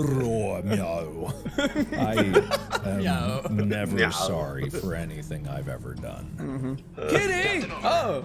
Kitty, what are you doing down here? Did I not see you before? Oh, you're so Portuguese. For an American trying Portuguese for the first goddamn time ever.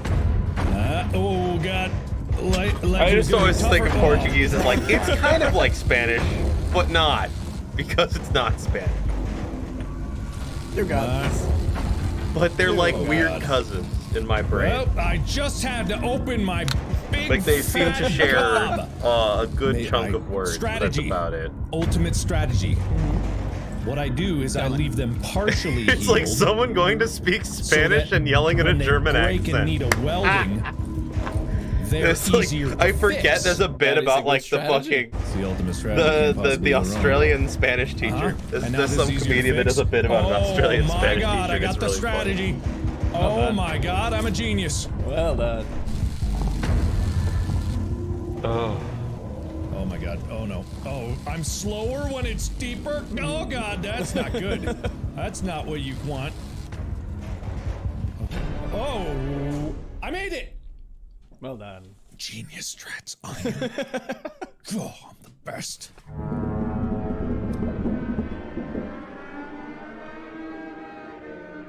You got this. Oh, I thought he was gonna read. He's expecting death. He's expecting death. Buddy, I have a red hammer. You have beautiful red eyes.